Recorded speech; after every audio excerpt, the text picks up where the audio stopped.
Vous,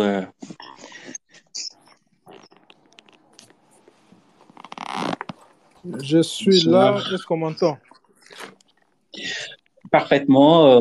Bonsoir, monsieur Claude. Bonsoir. Merci beaucoup pour votre présence et surtout pour votre ponctualité ce soir. Je vais revenir vers vous tout à l'heure. Chers auditeurs, bonsoir à vous tous qui nous suivez. Bonsoir à vous qui vous connectez à peine. Merci d'être là. Notre intervenant de ce soir, il est déjà là. Connectez-vous, partagez les liens. Il est déjà l'heure. C'était prévu de commencer ces échanges à 20h pile. Il est déjà 20h. N'hésitez pas, partagez les liens, connectez-vous. Voilà, on va devoir débuter ces échanges combien très importants pour nous tous, très importants pour les Congolais, très importants pour tous ceux qui vont nous suivre. Merci, bienvenue à vous tous. Connectez-vous alors. Connectez-vous, on va débuter ces échanges.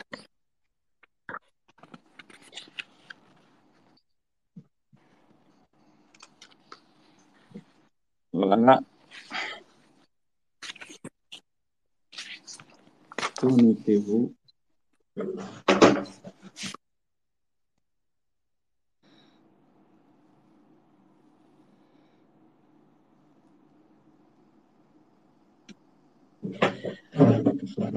Bonsoir chez vous. Bonsoir, connectez-vous. Notre intervenant de ce soir, il est déjà là, donc n'hésitez pas, connectez-vous, partagez les liens, on va devoir débuter ces échanges directement. Connectez-vous s'il vous plaît, partagez les liens.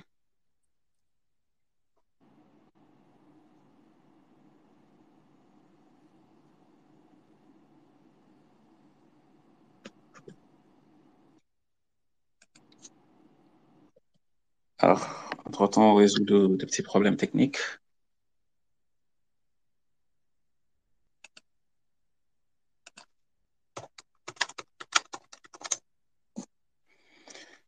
Bonsoir, connectez-vous s'il vous plaît.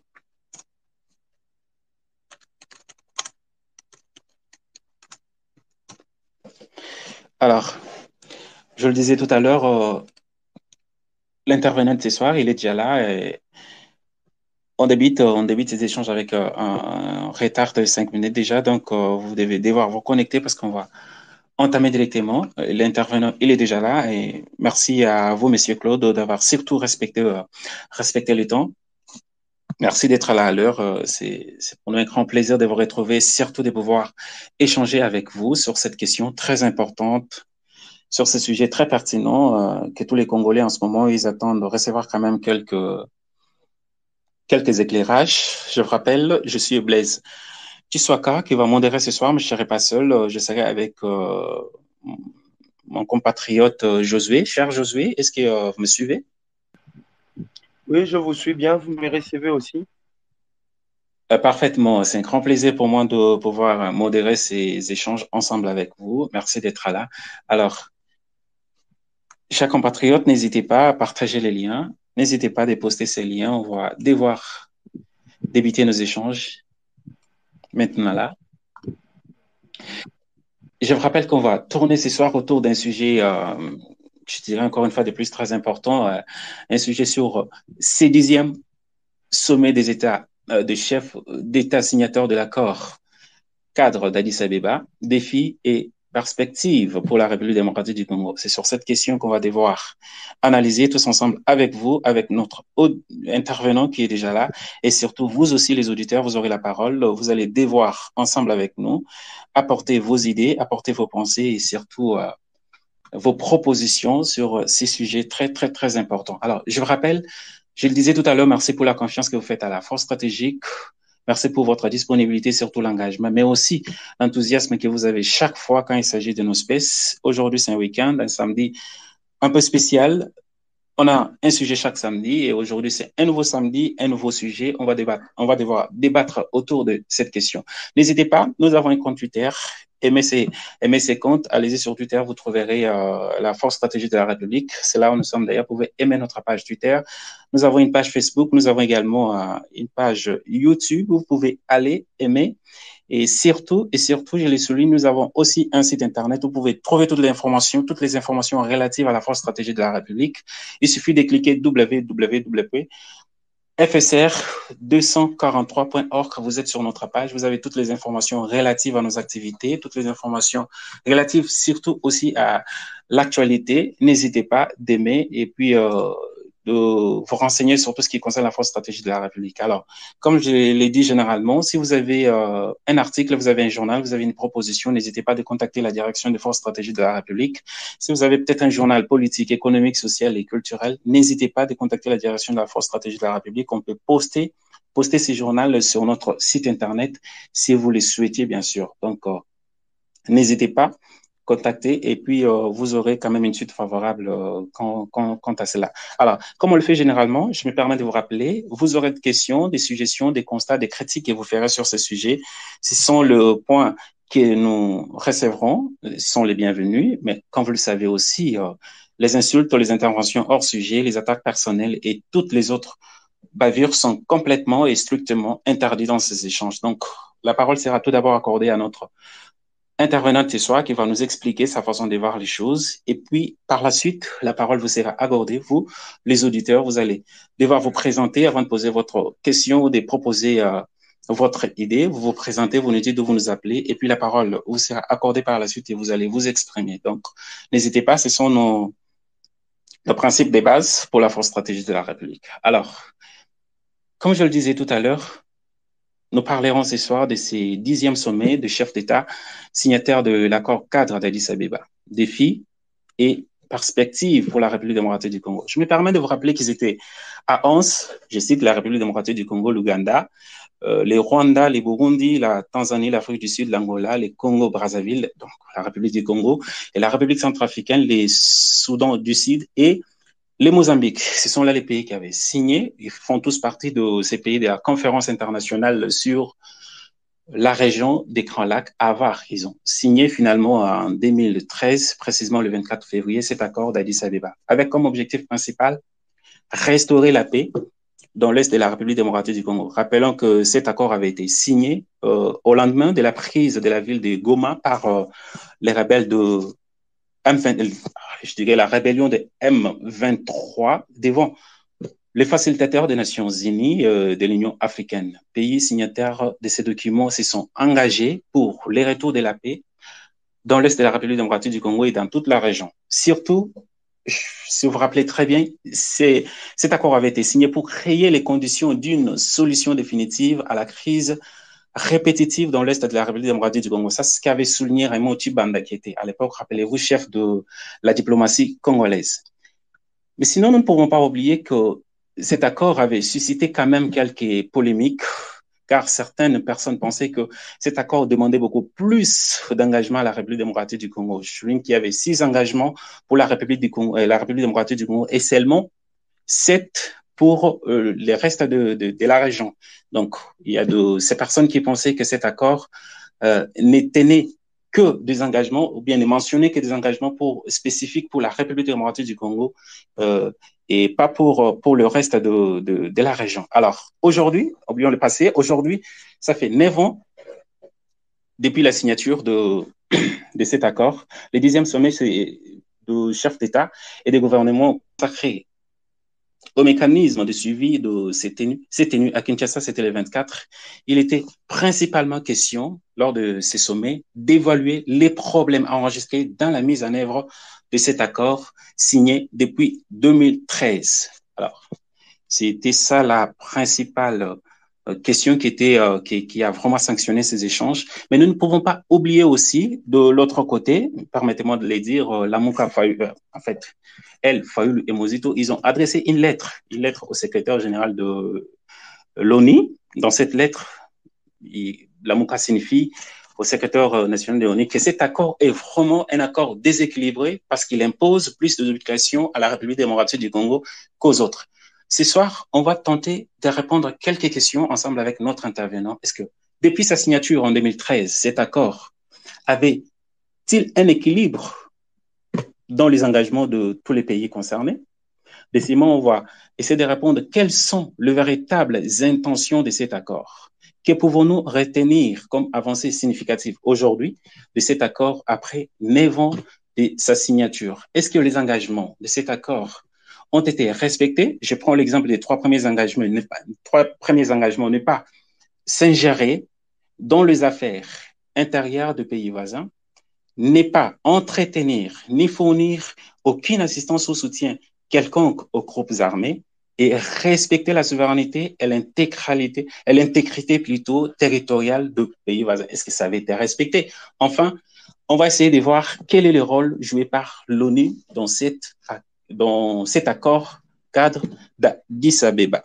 Je pense que c'est sur ces quelques questions, en fait, c'est autour de ces 5 ou 6 questions qu'on va tenter quand même d'aborder nos échanges cet après-midi avec le intervenant. Il est seul ce soir, c'est Monsieur Claude Imbalanki et Colomba, qui est co-représentant du chef de l'État, mais surtout coordonnateur du mécanisme national de suivi de cet accord d'Addis Abeba. Et cher Josué, est-ce que vous me suivez? Oui, je vous suis parfaitement bien. Alors, avant qu'on accorde la parole à notre intervenante ce soir et par la suite aux auditeurs qui ont quand même beaucoup de questions et beaucoup de suggestions sur cette question, est-ce que vous avez quelque chose à ajouter sur ce sujet? Oui, j'aimerais dire, bon, déjà pour ces assises, le Premier ministre Jean-Michel plutôt, Samaloukonde avait convoqué il y a peu autour de lui tous les responsables des services impliqués dans les préparatifs de cette rencontre. Ils avaient passé en revue toutes les dispositions relatives aux différentes thématiques, à la logistique et autres imprévus.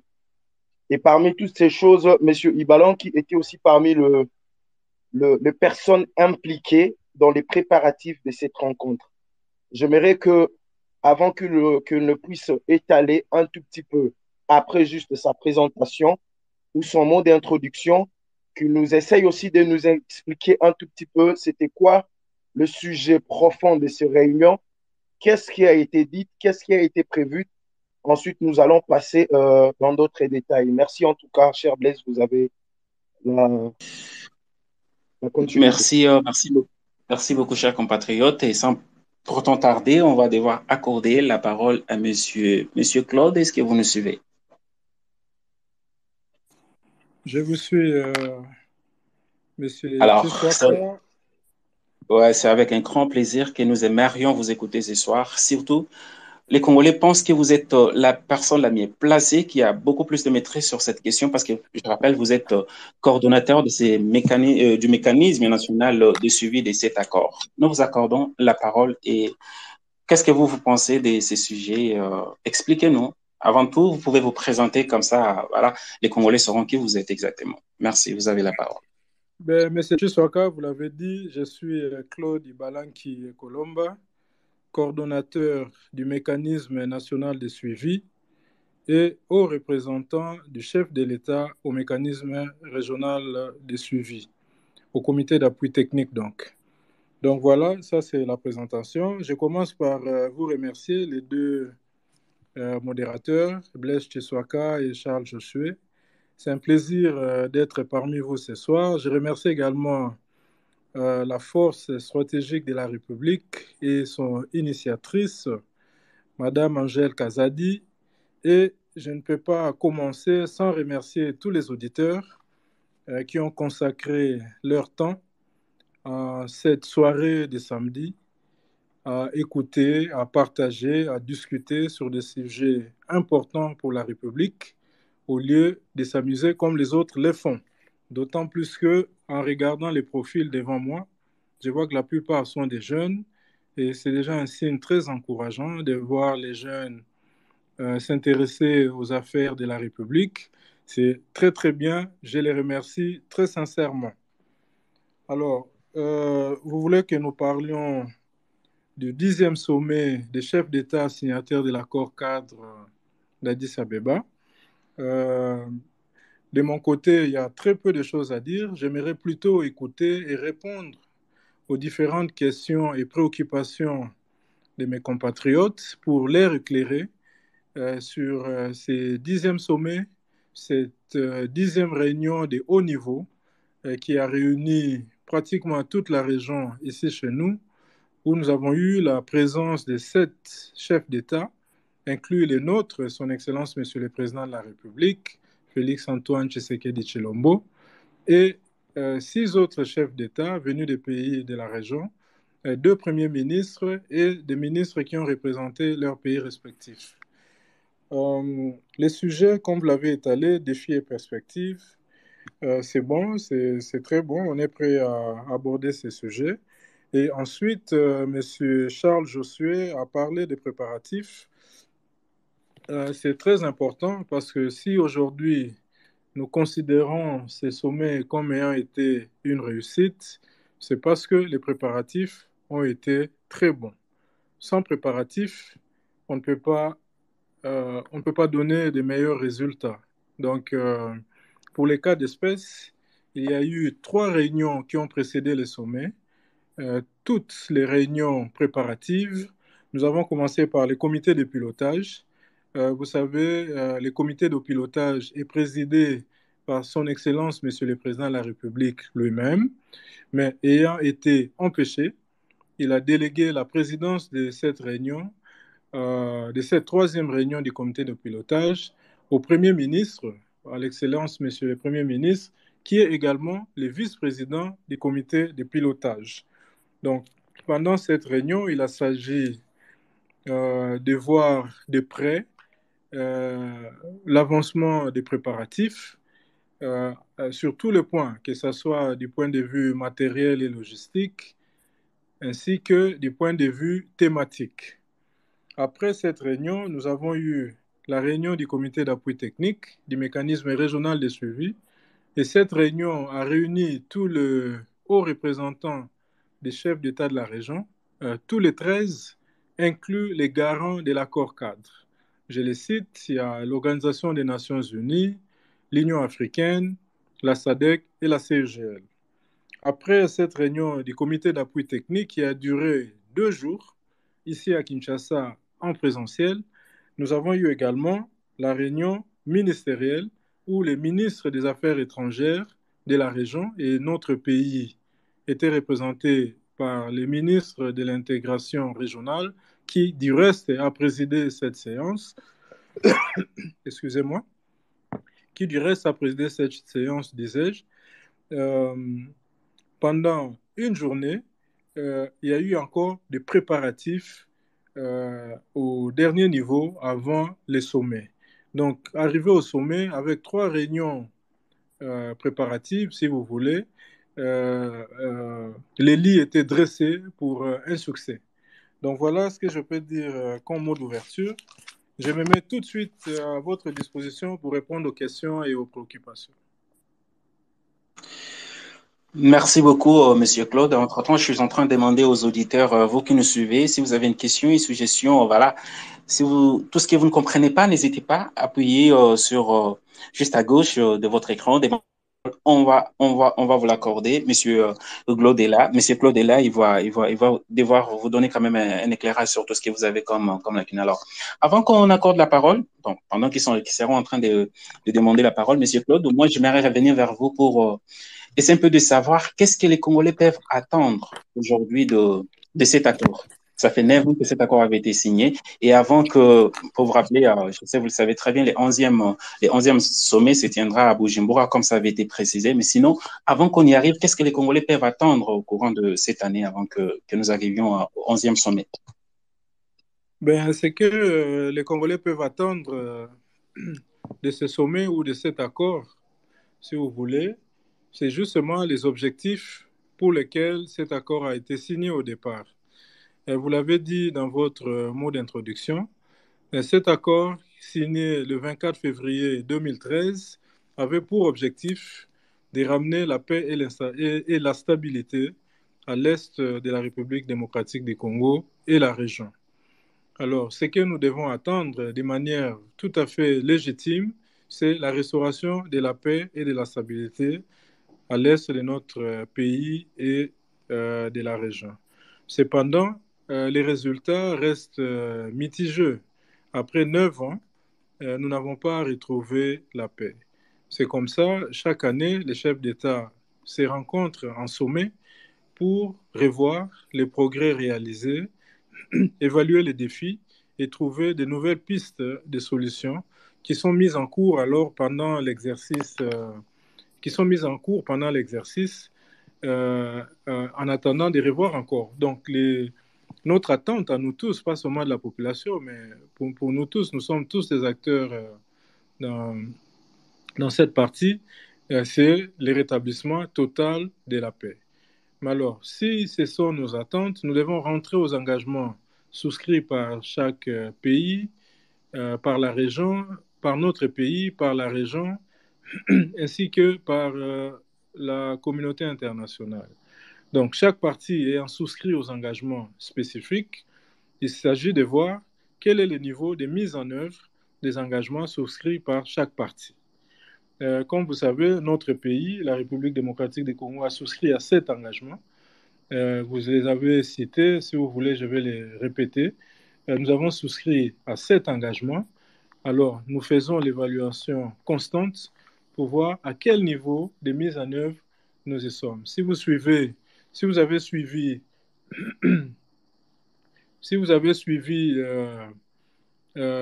les comptes rendus du Conseil des ministres d'hier, dans la partie de la communication de son Excellence, Monsieur le Président de la République, chef de l'État, il s'est réjoui du bon déroulement de ce sommet, mais vers la fin, vous verrez qu'il a encouragé très activement les gouvernements, les premiers ministres, les ministres sectoriels, à accompagner le mécanisme national de suivi dans la mise en œuvre des réformes, entre autres, qui constituent les piliers des engagements souscrits par notre pays. Donc, nous sommes dans la logique de mettre en œuvre nos engagements, et ce n'est que par là que nous allons, et ensuite nous veillons aussi à ce que la région puisse, chaque pays de la région puisse également mettre en œuvre leurs engagements. Et enfin, pour anticiper peut-être sur une question que vous allez poser, ou les auditeurs également, c'est maintenant que nous prenons la présidence de la région, qu'est-ce que nous allons en faire? Alors, je peux vous dire déjà d'entrée de jeu que le chef de l'État est déterminé à amener une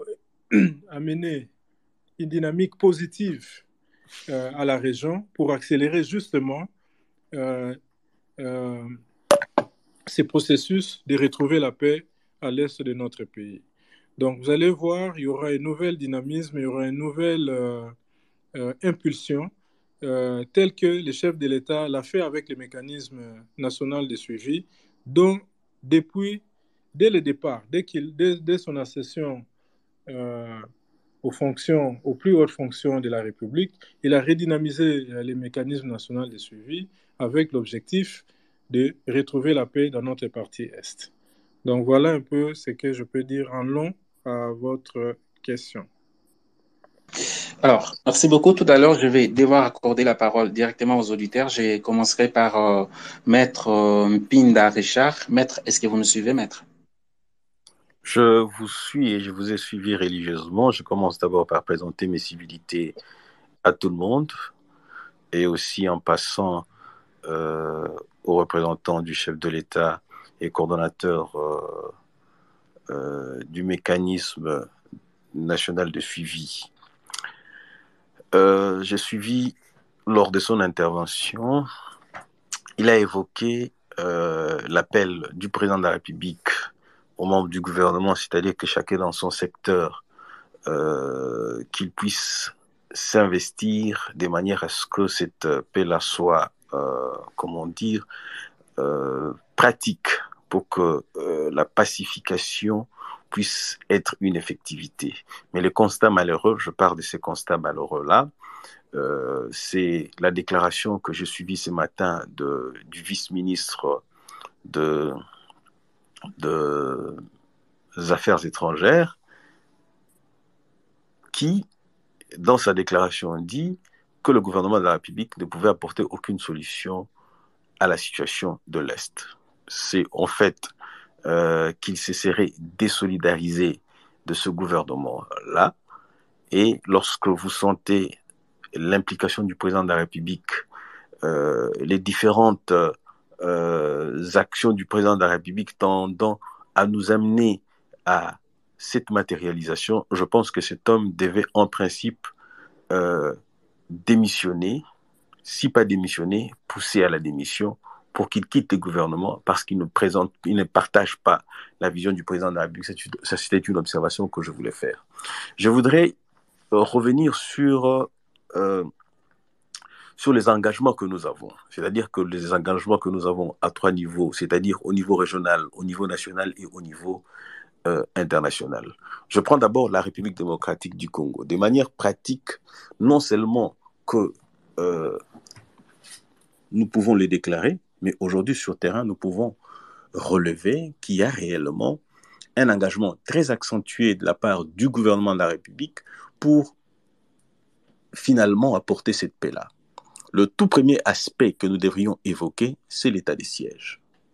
L'état des sièges démontre à suffisance de la volonté politique qu'a le gouvernement de la République pour amener toutes les personnes qui participent de manière à violer le loi de la République, de manière à rendre instable de façon perpétuelle cette paix tant voulue, cette pacification de ce coin de la République, chose que nous, dans le temps, on n'avait pas, puisqu'il a été dit, d'ailleurs, je ne pense pas que l'on pourrait me contredire là-dessus, que certaines décisions, certaines résolutions qui pouvaient être prises pour ramener l'effectivité de la paix à l'est de la République, avant le régime actuel, il n'y avait pas de suivi. C'est-à-dire qu'on pouvait prendre des résolutions lorsque vous revenez ici en République démocratique du Congo, le détenteur du pouvoir n'agissait pas pour aller dans le sens de la matérialisation. Aujourd'hui, au moins nous constatons dans la pratique qu'il y a cette volonté qui s'accentue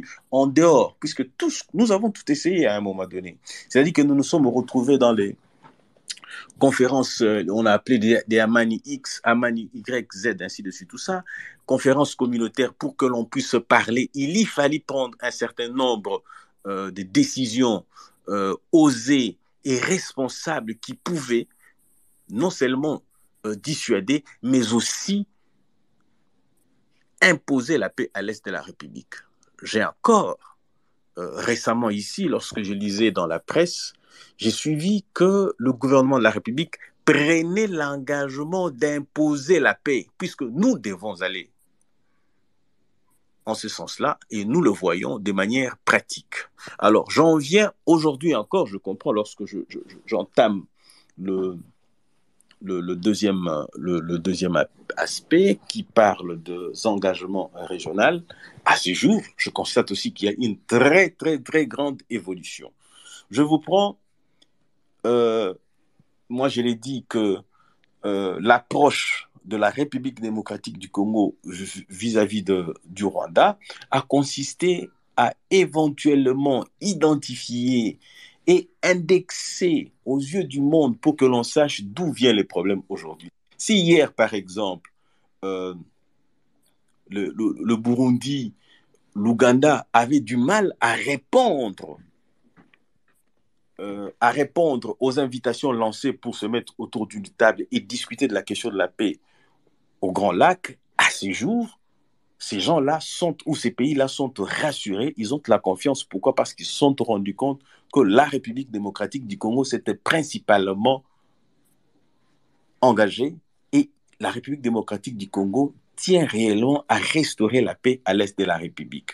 Et voilà la conséquence. La conséquence, c'est qu'aujourd'hui, nous savons tous, ou tout le monde le sait de manière ouverte, que... Monsieur Pinda, Oui. est-ce que vous pouvez faire en sorte d'échuter pour donner la parole à Monsieur Ibalan qui devrait répondre s'il vous plaît. Ok. Donc, je disais que les États sont arrivés au point d'indexer qui était, comme on dit, le trouble fait. Le Rwanda est indexé et nous pensons qu'en évoluant tel quel, nous pourrions éventuellement arriver à avoir cette paix. Donc, je me réserverai encore le droit de pouvoir revenir et donc je donne la parole, je remets plutôt la parole pour que l'on puisse... Merci beaucoup, Maître Richard. N'hésitez pas de rester là avec nous. On pourra revenir vers vous éventuellement. Alors, la parole est accordée. Je pense que Monsieur Claude, vous nous suivez parfaitement, mais avant de vous retourner la parole, on va devoir l'accorder à Monsieur Oshindi. Monsieur Oshindi, vous nous suivez, vous? Monsieur Oshindi, est-ce que vous nous suivez?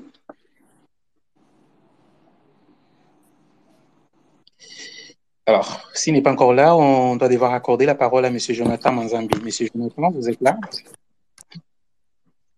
Oui, je suis là. Bonsoir tout le monde. Monsieur Jonathan, vous nous suivez? Oui, je suis là. Vous me suivez là-bas? Est-ce que c'est bon? Monsieur Jonathan, la parole vous est accordée. Est-ce que vous êtes là? Vous nous suivez? Oui, je suis là. Est-ce que vous m'entendez de l'autre côté? OK. On doit accorder la parole à Monsieur Charlie. Monsieur Charlie Minguedi, est-ce que vous êtes là, Monsieur Charlie? Blaise, s'il te plaît.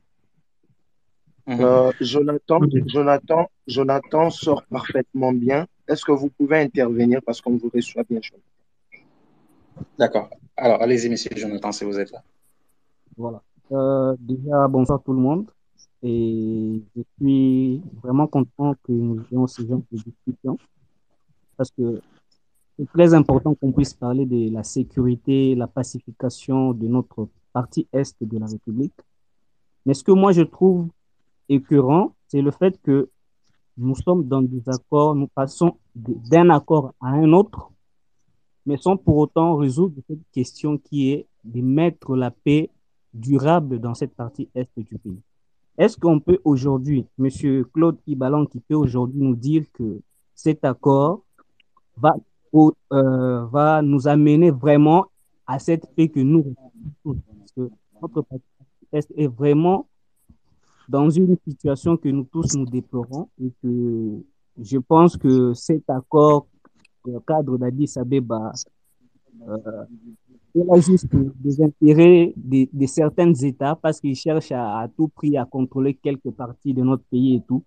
Mais remettre la paix dans notre partie Est, je ne pense pas que ça viendra de cet accord aussi. C'est à nous, peuple congolais, c'est à nous, gouvernement congolais, de nous prendre en charge et d'imposer cette paix sans pour autant chercher à signer des accords avec qui que ce soit. Parce qu'aujourd'hui, la diplomatie ne résout pas beaucoup de problèmes. Par exemple, pour notre cas, la diplomatie ne va pas résoudre ce problème de guerre à l'Est.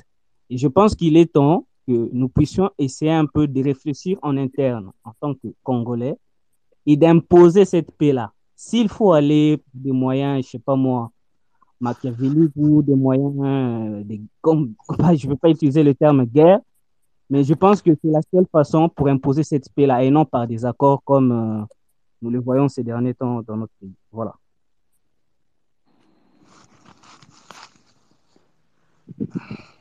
D'accord, parfait. Bon, j'espère que l'Excellence vous a bien entendu. Monsieur Charlie, vous pouvez d'abord fermer votre micro. Excellence, vous avez deux intervenants, deux de nos compatriotes qui ont posé leurs problèmes. Je pense que vous pouvez d'abord commencer par leur répondre. Ensuite, ça sera de one-to-one, donc ça veut dire qu'une autre pose son problème, vous répondez et je pense qu'on va évoluer comme ça. Sinon, vous avez la parole. D'accord, merci beaucoup. L'intervention de M. Pinda Richard est bien appréciée. Elle a commencé par la déclaration, je ne sais pas si vous voulez dire vice-premier ministre. Vice-ministre. Non. Vice-ministre. Vice-ministre, ok. Des Affaires étrangères. Je n'ai personnellement pas suivi cette déclaration. Donc, je vais me mettre tout de suite à chercher cette déclaration pour l'analyser. Sur Top Congo. Donc, oui, vous pouvez me l'envoyer si vous l'avez. Donc, je ne peux commenter là-dessus.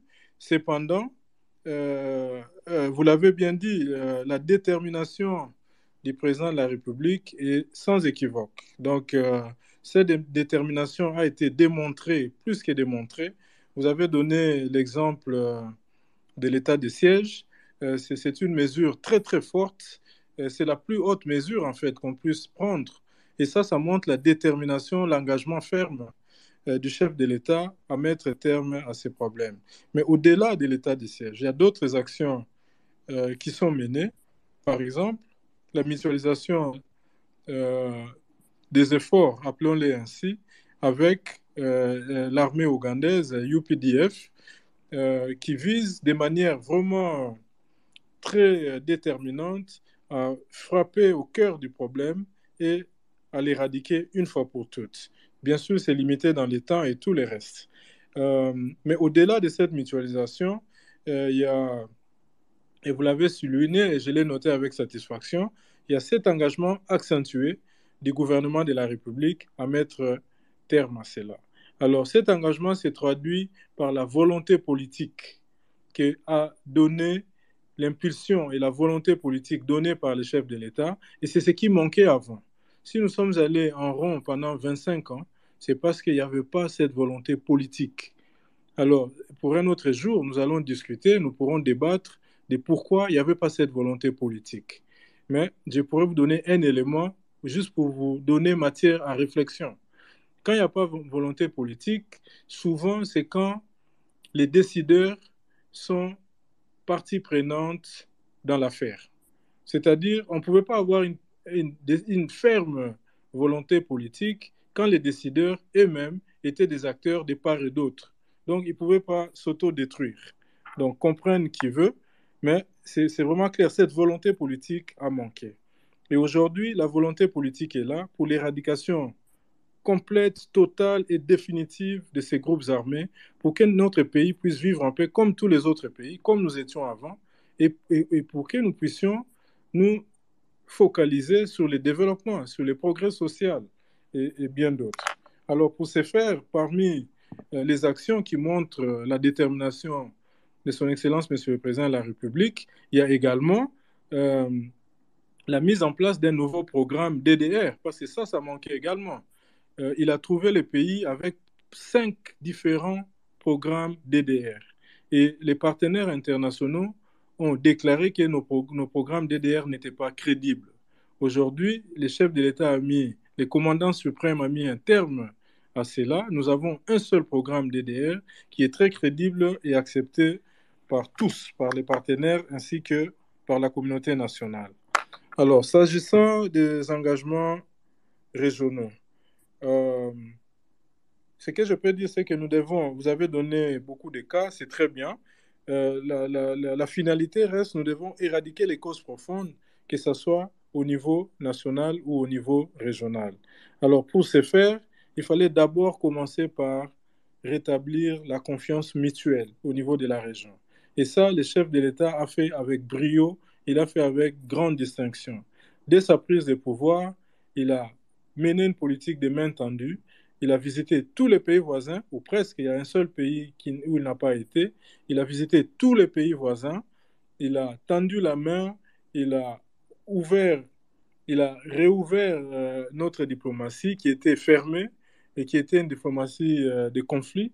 Il a ouvert cela, il a tendu la main et il a rétabli la confiance mutuelle au niveau de la région. Ça, c'est très important parce que sans cette confiance, sans parler avec les partenaires ou les pays voisins, on ne sait pas trouver des solutions ensemble. Il a mené une politique de proximité, comme je disais tout à l'heure, en tendant la main. Il a mené une politique de proximité et cela a apaisé la tension qu'il avait trouvée. Et ensuite, les discussions ont été entamées pour dire comment est-ce que nous pouvons ensemble résoudre ces problèmes. Parce que la réalité est qu'aucun pays dans cette région ne peut vivre en paix tant que la République démocratique du Congo n'est pas en paix. C'est-à-dire, ils seront toujours sur leur garde. Vous avez suivi au mois de novembre les attentats terroristes en Ouganda, et ainsi de suite. Donc, ce problème n'affecte pas seulement le Congo. Même si nous sommes pour le moment l'épicentre, mais c'est un problème qui affecte toute la région et qui peut dégénérer et qui peut avoir des conséquences politiques très graves pour tous les pays de la région. Alors, M. Jonathan est allé dans une note un peu, je dirais pas pessimiste, mais il a son point de vue que je respecte. Il pense que cet accord ne va pas nous permettre d'avoir la paix, ne va pas nous amener cette paix que nous recherchons et que nous devons trouver d'autres solutions. C'est vrai, et c'est à la fois vrai et pas vrai. C'est-à-dire, vous avez utilisé un bon mot, nous devons nous prendre en charge, parce que nous croyons toujours que le peuple doit se prendre en charge. Mais l'État doit également se prendre en charge. Alors, mais il n'y a pas une seule solution. Okay? La solution que vous avez évité de mentionner, la guerre, ça fait partie de la solution. Donc, les actions militaires, ça fait partie des actions, mais on ne peut pas se limiter à un set d'actions. Donc, c'est une combinaison d'efforts pour trouver la paix dans cette partie est de notre pays. C'est-à-dire qu'il n'y a pas une seule solution. Il faut une combinaison de solutions. Il faut la diplomatie. La diplomatie doit absolument agir. Il faut des actions militaires, comme c'est le cas actuellement. Il faut également des actions non militaires qui accompagnent. Et toutes ces actions, c'est ce qui va nous aider à retrouver la paix, mais à retrouver la paix très, très vite.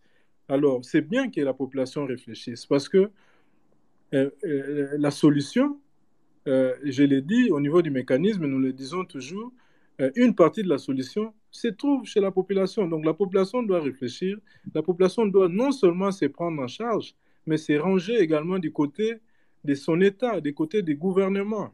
Parce que tous ces groupes armés, ou la plupart, je parle ici des groupes armés nationaux et étrangers, ils ont un ancrage au niveau des communautés. Mais ces communautés-là, ce sont des Congolais comme vous et moi. Mais pourquoi on dénonce pas ces groupes armés? Qu'est-ce que ça leur coûterait de dire, voilà, au sein de notre communauté, voilà, telle personne, telle maison, tel groupe, ce sont des groupes armés. La journée, ce sont des citoyens. La nuit, ils se transforment en rebelles, si vous voulez. Ce sont des personnes armées. Mais ils habitent dans la communauté, ils n'habitent pas dans les villes. Vous voyez? Donc, c'est une solution qui ne concerne pas seulement les gouvernements, mais la population, la prise en charge de la population, en fait, constitue les grands départs de la résolution de ces problèmes. Il faut dénoncer. Nous parlons tous des tireurs de ficelles, mais ces ficelles-là, ils les tirent parmi qui? Parmi les Congolais. Donc, cette opération ne peut pas réussir si la population se dissocie totalement de ces groupes armés. S'ils dénoncent les forces négatives qui vivent parmi elles, et s'ils dénoncent les tireurs de ficelles, ils donneront les moyens beaucoup plus solides à leur gouvernement pour mettre un terme à ces problèmes.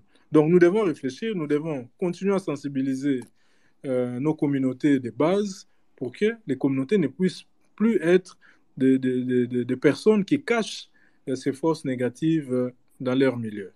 Voilà un peu, j'ai brossé rapidement les deux interventions. Je reste ouvert à d'autres interventions. D'accord. Je tiens à préciser à M. Jonathan Manzambi que nous avons encore l'excellence avec nous. Donc, plus nous évoluons, plus nous permettons aussi à d'autres compatriotes d'intervenir. Donc, si vous avez un point que vous avez oublié, prière de le souligner quelque part et puis vous allez rebondir là-dessus quand nous allons encore vous donner la parole. Monsieur Bakadi Fouila, Chris, vous pouvez activer votre micro, s'il vous plaît.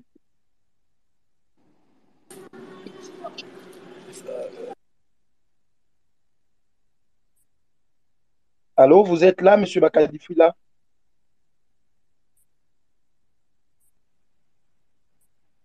Je pense qu'on doit gagner le temps.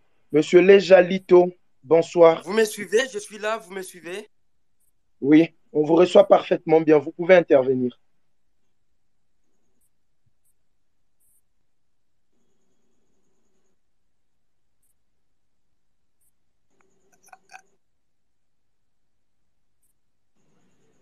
Vous pouvez activer votre micro, s'il vous plaît, parce qu'à chaque fois que vous ne parlez plus, votre micro reste fermé.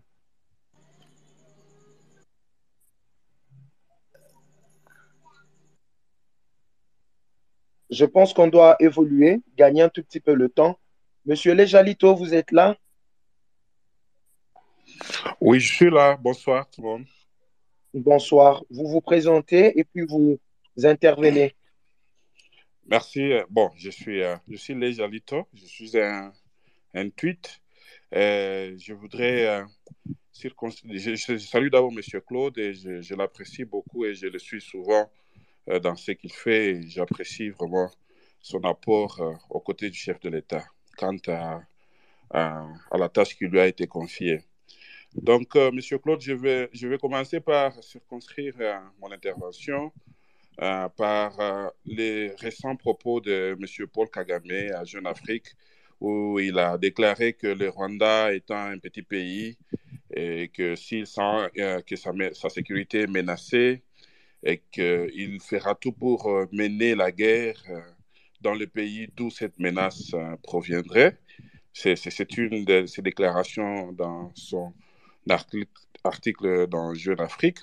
Et nous avons vu aussi que le ton de M. Kagame ou du Rwanda a changé depuis que le FARDC, le UDF mutualisent leurs efforts pour combattre les ZDF et nous voyons que les résultats sont de plus en plus meilleurs. Les ZDF sont en train d'être défaits, mais bon, nous trouvons que le ton du Rwanda commence à changer, et même son langage.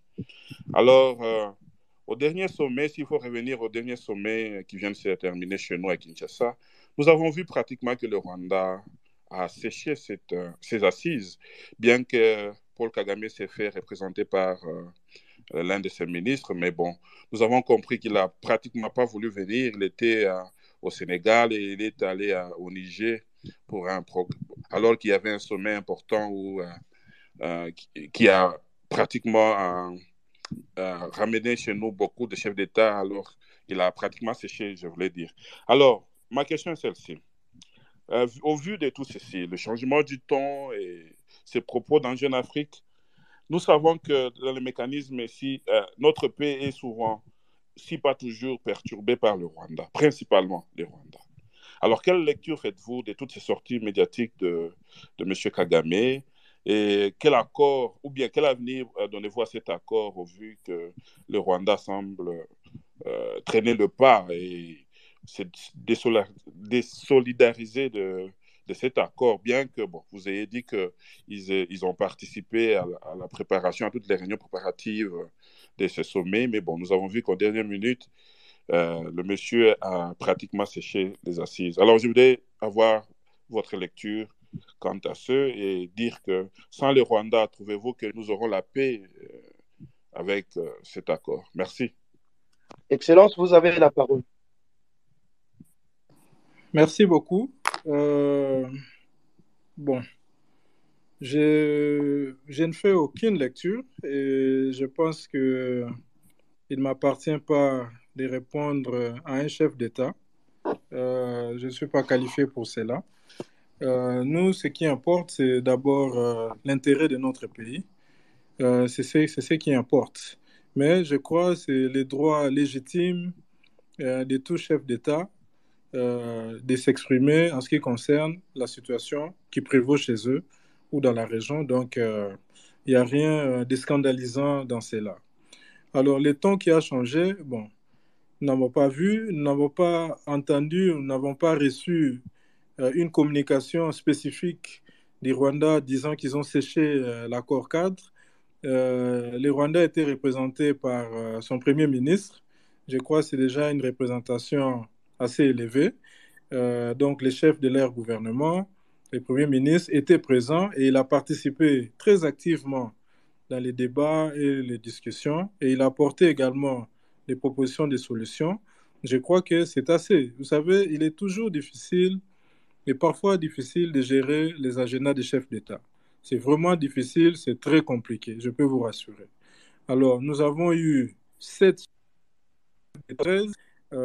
J'aimerais pas qu'on entre dans la logique d'isoler un seul qui a été absent, pendant que nous avions eu 6 qui étaient absents, pour des raisons diverses, pour des raisons acceptées, mais tout le monde a été représenté à ces sommets, à différents niveaux.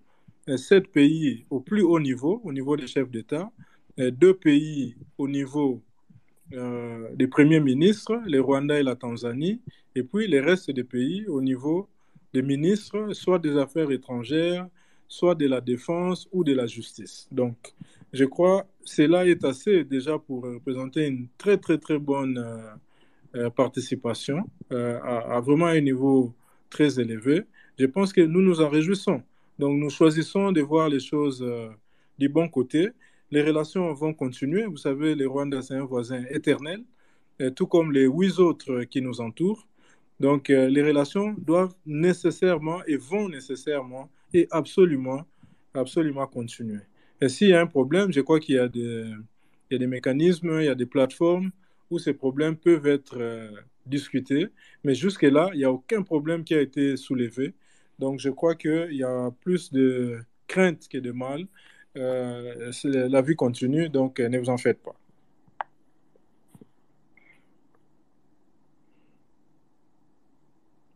Je vous remets la parole, monsieur le modérateur. Alors, cher Josué, est-ce que vous me suivez là?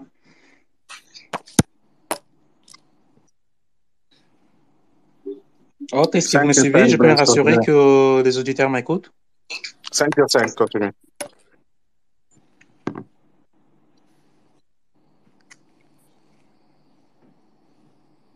Blaise, Je peux me rassurer que vous me suivez là, s'il vous plaît. Nous vous suivons, continuez, Blaise.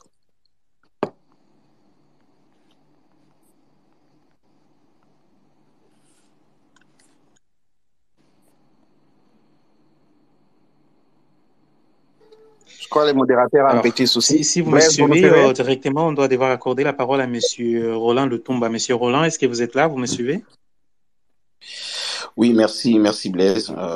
Bonjour à tout le monde. Bonsoir, monsieur Ibalanki.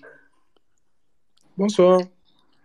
Oui, je me présente, je m'appelle Roland Lutumba, je suis le communicateur de l'ECD et je suis account manager chez DHL actuellement.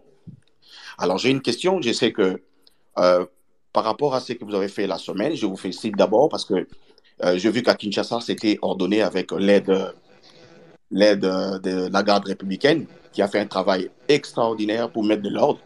Et j'ai vu qu'à Kinshasa, c'est juste le désordre parce que la police ne fait pas son travail. Mais la garde républicaine, pendant le 3 jours, a pris les choses en main et on a vu qu'il n'y avait pas d'embouteillage à la ville de Kinshasa. De ce côté-là, vous pouvez le transmettre au président de la République. Si on peut emprunter pour quelques jours, le temps qu'on organise la police, la garde républicaine pour mettre de l'ordre dans la ville de Kinshasa. Alors, j'ai une question. Je sais que vous êtes les chargés de programmes pour la CORCAP, mais je sais que aussi le DDRS, M. Tommy Tamboué, est l'un de vos partenaires. Mais je remarque, je ne sais pas si c'est vrai, parce que la Banque mondiale avait donné 50 millions de dollars. Je ne sais pas si les 50 millions de dollars sont arrivés entre les mains de DDRCS, parce que l'un des partenaires pour vous, je crois que c'est M. Tommy avec ces secteurs-là. Alors, je voulais savoir, est-ce qu'il y a des plans, est-ce que le gouvernement a effectivement assigné un plan clair à M. Tommy Tamboué par rapport à ce secteur-là? Est-ce qu'il a des moyens de sa politique pour arriver à ses fins? Parce que tous les combattants qui sont actuellement démobilisés, s'il n'y a pas d'argent, ils vont rentrer encore nous faire des problèmes dans les jours qui vont venir. Alors, je voulais savoir, est-ce qu'il y a un budget clair pour 2022 au-delà de tout ça, et que si les 50 millions de dollars promis par la Banque mondiale ont été bel et bien reçus, comme ça sera un bon support pour vous aussi par rapport à votre secteur, de travailler en communion pour nous assurer que tous ces gens qui sont démobilisés sont remis effectivement au travail. Parce que ce qui tue dans l'est du pays, c'est les gens qui ne travaillent pas et ils rentrent dans les groupes armés facilement. Mais si on remet les Congolais au travail, le travail, ce n'est pas seulement le bureau, mais c'est aussi dans le secteur agricole, par exemple. On remet les Congolais au travail, on remet les Congolais dans le travail de cantonnage manuel pour les routes de dessert agricole, ils sont payés, ils ne rentreront plus dans les groupes armés. Je pense que c'est une des questions que je voulais savoir. Est-ce que le DDRCS a réellement de l'argent pour la politique qu'il doit mener pour le DDRCS? Merci. Ok, M. Claude, vous avez la parole. Ok, merci beaucoup, M. Le Thomas. Déjà, je vous remercie au nom de son Excellence, Monsieur le Président de la République, pour ces bons mots qui font plaisir. Merci beaucoup de reconnaître l'effort fourni par le service de sécurité en général. Vous savez, c'est le rôle de l'armée d'appuyer la police en cas de besoin. Donc, c'est une équipe qui se complète. Donc, merci pour ces bons mots. Alors, en ce qui concerne le programme PDDRCS, dont M. Tommy Tamboué est le coordonnateur, je ne sais pas vous dire si l'argent de la Banque mondiale, les 50 millions dont vous faites allusion, a été décaissé ou pas. Ce n'est pas de ma compétence, donc je n'ai pas les informations précises à cet effet. Et puis, vous avez demandé si le gouvernement a mis en place un plan clair pour les programmes PDDRCS et s'il y a un budget également pour 2022. À ce propos, les coordonnateurs du PDDRCS, Tommy Tambwe, ainsi que son équipe, ils ont déjà soumis au niveau du gouvernement un programme national. Alors, ce programme a été revu à différents niveaux et des feedbacks lui ont été remis pour corriger, rectifier des tirs sur son programme national. Je crois que dès que cela est fait, oui, les moyens sont budgétisés, des moyens clairs sont budgétisés et ces moyens seront mis à sa disposition. L'erreur serait de mettre les moyens avant d'avoir un programme. Donc, dès que le programme est bien finalisé et que ce programme est approuvé par le gouvernement de la République, les moyens suivront pour la mise en œuvre de ces programmes. Et en ce moment-là, le mécanisme national de suivi, entrera dans son rôle de faire le suivi et la supervision de la mise en œuvre. Donc ça, c'est le rôle du mécanisme. Et je souligne ici que nous faisons partie du comité de pilotage du PDDRCS et ce comité de pilotage, encore une fois, est présidé personnellement par son Excellence, Monsieur le Président de la République. Donc les moyens sont là. Mais pour utiliser ces moyens, il faut avoir un programme accepté, non seulement au niveau national, mais également par les partenaires qui, eux aussi, ont des attentes, ont certaines exigences pour que les fonds soient bien utilisés, mais pour que les programmes soient aussi un succès. Donc, tout s'est fait. L'autre point que vous avez mentionné, remettre les Congolais au travail, ça c'est important et c'est la priorité du chef de l'État. Il y a beaucoup d'actions qui ont été prises à cet effet. Entre autres, la remise à pied du programme du service national qui a été réactivé et redynamisé. Il y a beaucoup de programmes qui sont mis en place actuellement pour effectivement remettre les Congolais au travail. Parce qu'il faut restaurer la dignité du peuple et la dignité vient par le travail, entre autres. Merci. OK. Merci beaucoup, Monsieur Claude. On accorde la parole à Monsieur Chris Bakadufouila. Monsieur Chris, est-ce que vous êtes là? Ouais, je suis là. Vous me suivez? Monsieur Chris, Oui, vous êtes là? je suis là, vous me suivez? Oui, je suis là, vous me suivez? Est-ce que vous me suivez? Est-ce que vous me suivez? Je suis là. Nous vous suivons Il y a bien, un nous vous souci de suivons connexion. bien. Est-ce que vous pouvez suivez, rester. Monsieur Chris? Oui, je suis là, vous me suivez? Je ne sais pas si quelqu'un me suit. Nous vous Allez-y, suivons, Monsieur Chris, continuez. on vous suit. Allez-y, parlez, nous vous suivons très bien. OK. Merci beaucoup. Je salue tout le monde et je salue particulièrement son Excellence, Monsieur Ibalanki, que j'admire beaucoup et j'apprécie beaucoup sa façon de faire les choses, son charisme, son soutien, son accompagnement au chef de l'État. Et j'ai quelques questions à lui poser. Avant d'aborder les questions, je vais juste démontrer quelque chose par rapport au service des renseignements en collaboration avec la coordination que M. Ibalan qui gère. Parce que de ma part, j'ai toujours dit que l'information est l'âme de la sécurité et la sécurité est l'âme du pouvoir. Par rapport à tout ce qui se passe, M. Ibalanki nous a parlé des 9 ans qu'on a eu à mettre en place les efforts et qui n'ont pas donné un résultat escompté.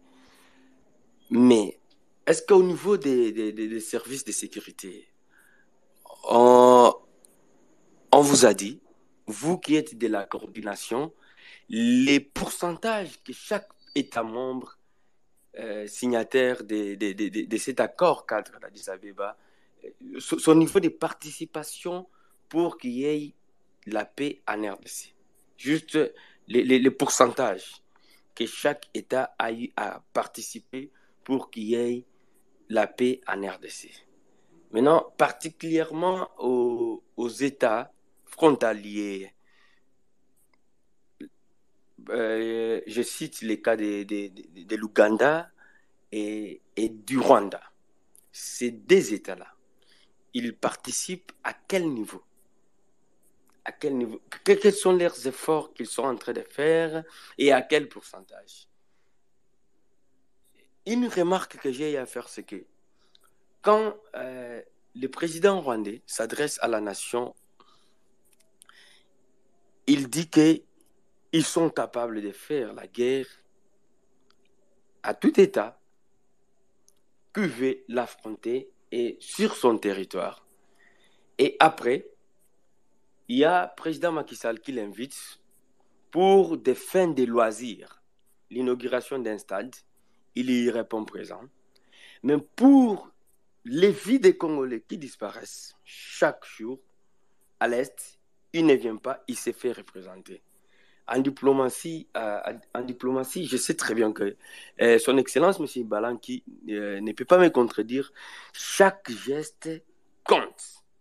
Chaque geste compte. Quand quelqu'un fait un geste, un comportement, une parole, ça compte. Quand quelqu'un répond à un loisir et il ne répond pas à des vies qui périssent, il y a un message qui nous en va. Et ma deuxième préoccupation, c'est par rapport à tout ce qui se passe à l'Est, quelles sont les motivations réelles qui ont poussé la RDC à se confier à l'armée ougandaise, à travailler ensemble, les vraies raisons qui ont poussé la RDC à faire joindre l'armée de l'Ouganda pour qu'on travaille ensemble. Parce que j'ai suivi, son Excellence, M. Ubalanki, a soutenu les opérations militaires. C'est-à-dire, malgré qu'il est du côté paix,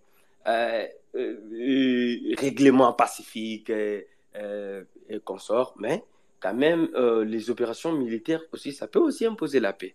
Ça, c'est la deuxième préoccupation. Et la troisième préoccupation, comme nous sommes toujours dans la logique d'imposer la paix, nous, la République démocratique du Congo, on entend dire que nous sommes sous embargo.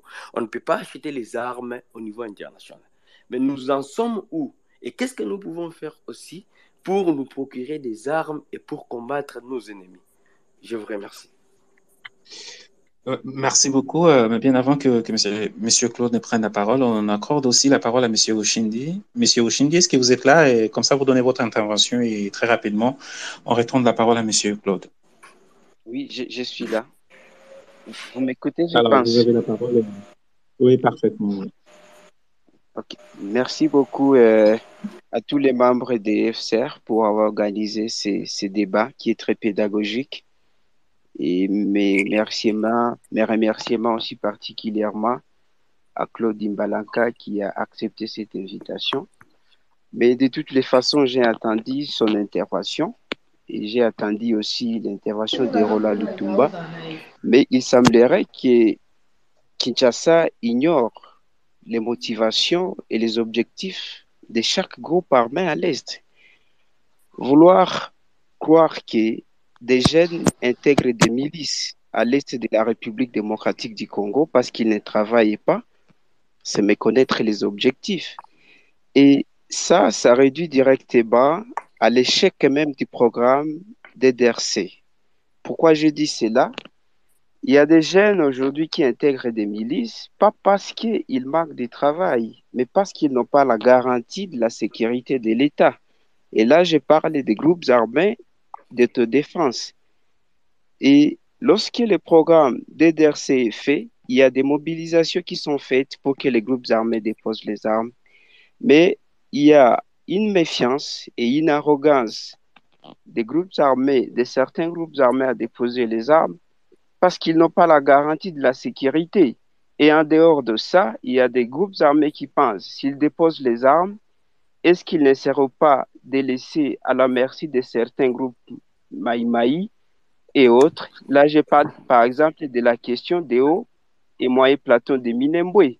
Je parle aussi de certaines questions liées au conflit, liées à la problématique des FDLR au niveau des Massissi, des Rutshuru, des Walikale et ailleurs, où l'État ne semble pas exister Et là où il y a des officiers militaires engagés dans les opérations militaires, il y a toujours une problématique de la mafia, des officiers il y a certains officiers qui sont cités dans des rapports, qui vendent des munitions aux rebelles et des rebelles qui sont des groupes très ethniques qui parfois attaquent d'autres groupes. Et là, ça réduit toujours. Je ne sais pas si il est aujourd'hui celui qui fait le suivi de l'accord 4, s'ils arrivent à analyser les objectifs de chaque groupe armé, parce qu'il est impossible, même si les États signataires de l'accord 4 d'Addis Abeba puissent donner tout ce qu'ils peuvent faire, sans que le gouvernement congolais ne maîtrise pas les objectifs de chaque groupe armé et les motifs qui peuvent pousser à certains groupes armés à une résistance de déposer les armes, quel que soit. Même après 100 ans, l'accord cadre d'Addis Abeba ne sera pas appliqué. Surtout, il faut revenir aux causes qui poussent déjà à prendre les armes. Je vais poser une question directement à notre aîné Claude. En 2015, oui, allez-y, terminez par là, s'il vous plaît. Merci beaucoup. En 2015, il y a eu l'ultimatum qui était donné aux FDLR de déposer les armes. Faute de quoi, il devrait y avoir des opérations militaires contre les FDLR, et à l'époque, c'est Martin Kobler qui était là, le chef de la MONUSCO. Après ce délai de 6 mois, jusqu'à aujourd'hui, malgré qu'il y a aussi l'état de siège au Nord Kivu, quand on voit la géographie des opérations militaires, il n'y a aucune opération qui est faite contre les FDLR. Pourtant, les FDLR constituent une menace permanente sur la sécurité intérieure et extérieure des FDLR. Est-ce que cela n'expliquera toujours le discours que le président Kagame avait tenu, qui interpellerait les autorités congolaises? Ma deuxième question, je ne sais pas si tu as entendu la première question. La deuxième question est de savoir quels sont les mécanismes qui sont mis en jeu, qui sont adoptés ou qui seront adoptés dans la lutte contre les discours d'exclusion, les discours de haine qui aujourd'hui constituent une menace pour la sécurité de la région des Grands Lacs. En cela, je m'explique. Beaucoup d'élus au niveau de Kinshasa. Monsieur Oshindi, soyez quand même très concis et précis parce que la parole doit être accordée aux autres intervenants. Allez-y un peu très rapidement et chutez, s'il vous plaît. Super. Aujourd'hui, beaucoup de députés au niveau de Kinshasa mobilisent les jeunes à intégrer des groupes armés. Et les discours de haine continuent à radicaliser les jeunes à intégrer des groupes armés. Quels sont les mécanismes qui sont pris et qui seront pris pour que tous ces députés ou tous les auteurs de discours de haine qui radicalisent et radicalisent les jeunes ou les incitent à intégrer des groupes armés seront pris pour que cette situation puisse cesser? Merci beaucoup. Merci beaucoup. Et M. Claude, vous avez la parole pour répondre sur cette intervention, s'il vous plaît. Ok, merci beaucoup. Je commence par l'intervention de M. Chris Bakadifouila. C'est une bonne intervention. Bon, il a brossé les points concernant les services de renseignement, la participation de chaque pays dans la région sur la mise en œuvre de l'accord cadre, les cas du Rwanda et de l'Ouganda. Bon, je crois qu'il a répondu à la plupart des questions qu'il a posées. Mais ce que j'ajouterais, c'est que en ce qui concerne la mise en œuvre ou la sécurité en général, M. Chris Bakadifouila, il faut noter d'abord que les priorités ne sont pas les mêmes. Donc, les priorités que nous avons au niveau de la République démocratique du Congo ne sont pas les mêmes priorités que le Rwanda, que l'Ouganda, que le Burundi et les autres pays signataires de l'accord cadre. Ça, c'est déjà la base. Donc, nous devons nous focaliser d'abord et principalement sur nos priorités, sur notre intérêt national. Ça, c'est ce qui est important. Parce que si nous commençons à voir qui fait quoi, pourquoi ils font ceci ou pourquoi ils font cela, ne sachant pas que nous n'avons pas les mêmes motivations, nous n'avons pas les mêmes intérêts, nous allons nous distraire pour rien. Donc, la priorité pour nous, c'est que l'Est de notre pays doit être totalement pacifié et que nous devons éradiquer complètement les groupes armés, parce que ce n'est pas normal pour un pays comme le nôtre de compter plus de 135 groupes armés. Donc, tous les mécanismes doivent être mis en place, toutes les solutions, toutes les voies militaires, non militaires, diplomatiques, pour éradiquer ce phénomène et que nous n'ayons aucun groupe armé dans notre territoire. Ce n'est pas acceptable que nous ayons autant de groupes armés que nous avons les églises, les pharmacies et tout ce que vous voulez. Donc, il faut les éradiquer. Ça, c'est notre priorité. Quand vous voyez les pays voisins qui n'ont pas de groupes armés chez eux, où leurs groupes armés opèrent chez nous, c'est-à-dire nous n'avons pas la même priorité. Et leur objectif, c'est d'empêcher à ces groupes d'aller les déstabiliser. Alors, nous, notre priorité, c'est chasser ces groupes armés. Donc, nous sommes en face de l'un et l'autre. Mais quelque part, nos intérêts se croisent. Et là où nos intérêts se croisent, c'est là où nous devons capitaliser. Et c'est ce que nous faisons, comme j'ai dit tout à l'heure, sous l'impulsion du chef de l'État, à travers différentes méthodes, dont la diplomatie de proximité et les activités militaires, entre autres. Donc ça, c'est très important. Alors, vous avez parlé des motivations réelles de travailler avec l'armée ougandaise. Alors, la logique est simple. La logique est la mutualisation des efforts, la mutualisation des forces, parce que, pour une fois, nos intérêts se sont croisés. C'est-à-dire, les groupes armés qui opèrent chez nous ont les groupes terroristes qui opèrent chez nous, donc l'ADF, MTM, a bombardé, a placé des bombes en série à Kampala, en plein centre-ville. Alors là, ça devient grave, mais nous les vivons chaque jour. Et cela a accéléré un peu cette mutualisation d'efforts, cette mutualisation des forces pour dire, bon, mettez-nous ensemble, chacun met ce qu'il a comme capacité et nous allons attaquer ces groupes et nous allons les déloger et mettre terme à ces groupes-là une fois pour toutes. Donc c'est bien, c'est une bonne chose. Nous avons vu la même chose au niveau du Mozambique. Si vous suivez au nord du Mozambique, il y a les groupes, l'État islamique qui opère et qui a même occupé des villages et des provinces. Alors, le gouvernement mozambicain a fait appel au Rwanda pour les aider à combattre ces phénomènes. Et depuis X temps, il semble avoir des résultats positifs. Donc, ils ont mutualisé les forces pour attaquer ces forces terroristes. Alors, l'intervention de la région, donc de la SADC, a intervenu beaucoup plus tard pour venir appuyer une mutualisation des forces en bilatéral. Donc, nous avons pris pratiquement la même option, et c'est l'option d'ailleurs que les sommets des chefs d'État a recommandé. Vous avez suivi le communiqué final qui a été lu par les ministres de l'intégration régionale. On parle clairement d'encourager la mutualisation des forces, que ce soit en bilatéral ou en multilatéral, c'est-à-dire au niveau sous-régional, pour ensemble qu'on puisse combattre, qu'on termine ce phénomène une fois pour toutes. Parce que ces groupes armés, ils ne sont pas plus armés, ils ne sont pas plus intelligents, ils ne sont pas plus capables que nous et que toutes les armées mises ensemble au niveau de la sous-région. Donc je pense que cette volonté exprimée cette fois-ci pour dire mutualisons les forces et éradiquons ces phénomènes une fois pour toutes, sinon ça serait un échec,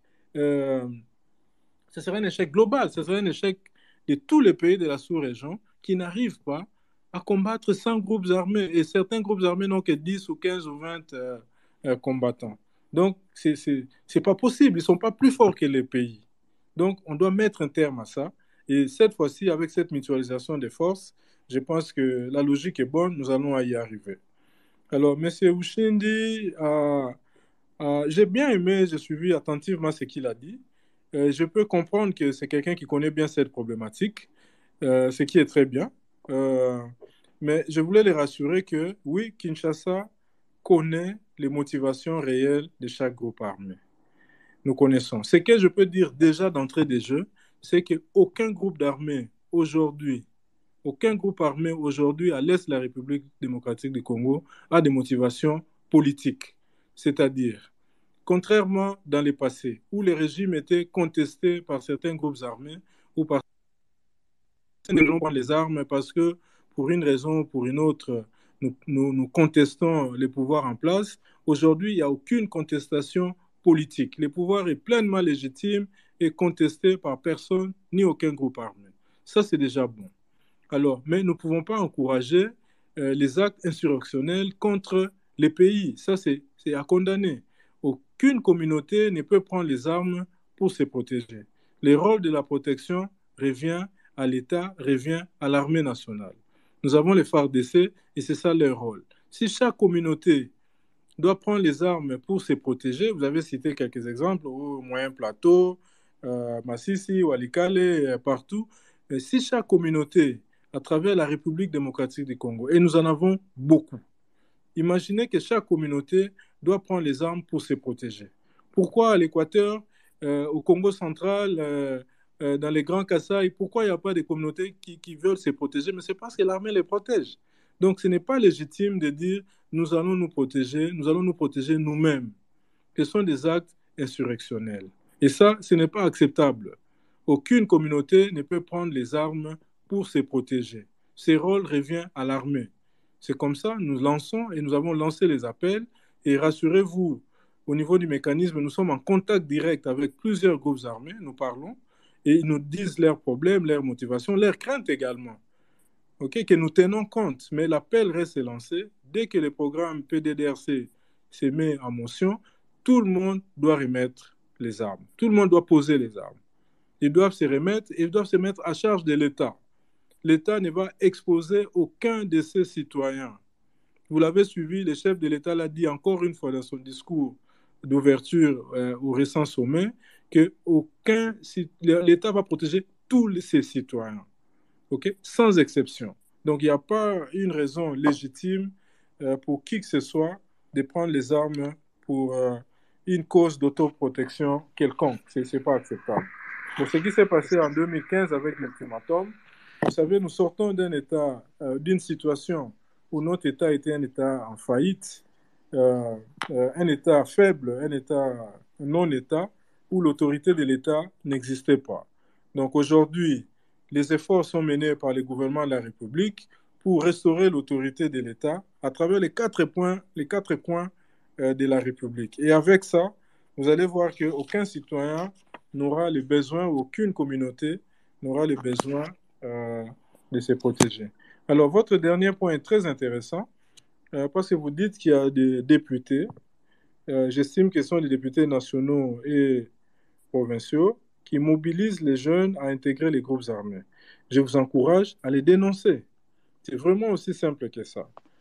Prenez des preuves, dénoncez ces députés pour dire, voilà, député X, honorable X, il mobilise dans la partie X pour les jeunes, pour prendre les armes, et voilà comment ils sont organisés, parce que l'État doit s'occuper d'eux. L'État des droits doit s'occuper d'eux. Donc il faut les dénoncer ouvertement. Si vous ne savez pas les faire ouvertement, nous sommes là, saisissez les mécanismes nationaux de suivi, donnez-nous les informations, nous allons les passer à qui des droits, et ces députés doivent être mis en difficulté parce qu'aucune personne n'a le droit de former, de mobiliser, d'intégrer des jeunes et créer des groupes armés. C'est illégitime, c'est illégal, c'est inconstitutionnel et ce n'est pas acceptable. Voilà. Mais récemment, excusez cher Claude, récemment... Acceptable, merci beaucoup, Monsieur Claude, pour votre intervention. On doit devoir accorder encore la parole à un intervenant. Cette fois-ci, on prendra Monsieur Charlie. Monsieur Charlie, est-ce que vous nous suivez? Merci beaucoup, Monsieur Blaise. Merci à Monsieur Claude pour sa disponibilité. C'est une très bonne chose de voir que les gens qui travaillent pour la République démocratique du Congo se donnent le temps d'échanger avec le Congolais lambda que nous sommes. Je suis dit, je suis proche collaborateur du prophète Joseph Mukungubila, ex-président de la communauté congolaise en Afrique du Sud, d'où est venu M. Claude. Et ça fait plaisir de le voir aujourd'hui œuvrer pour le compte de notre nation. Je voulais soulever un point qui nous froisse, nous, Congolais. Parce qu'il est toujours dit qui veut la paix prépare la guerre. Et la RDC, justement, est en train de régresser chaque jour qui passe par rapport au respect qui devait lui être dû par ses voisins. Parce que tout le monde le sait, le peuple congolais, c'est un peuple hospitalier, c'est un peuple pacifique qui toujours a été là pour servir les autres. Mais ce que nous recevons au retour nous déçoit.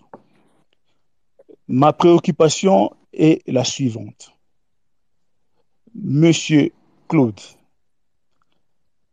qu'est-ce qui se passe réellement concernant le dossier de la guerre des 6 jours?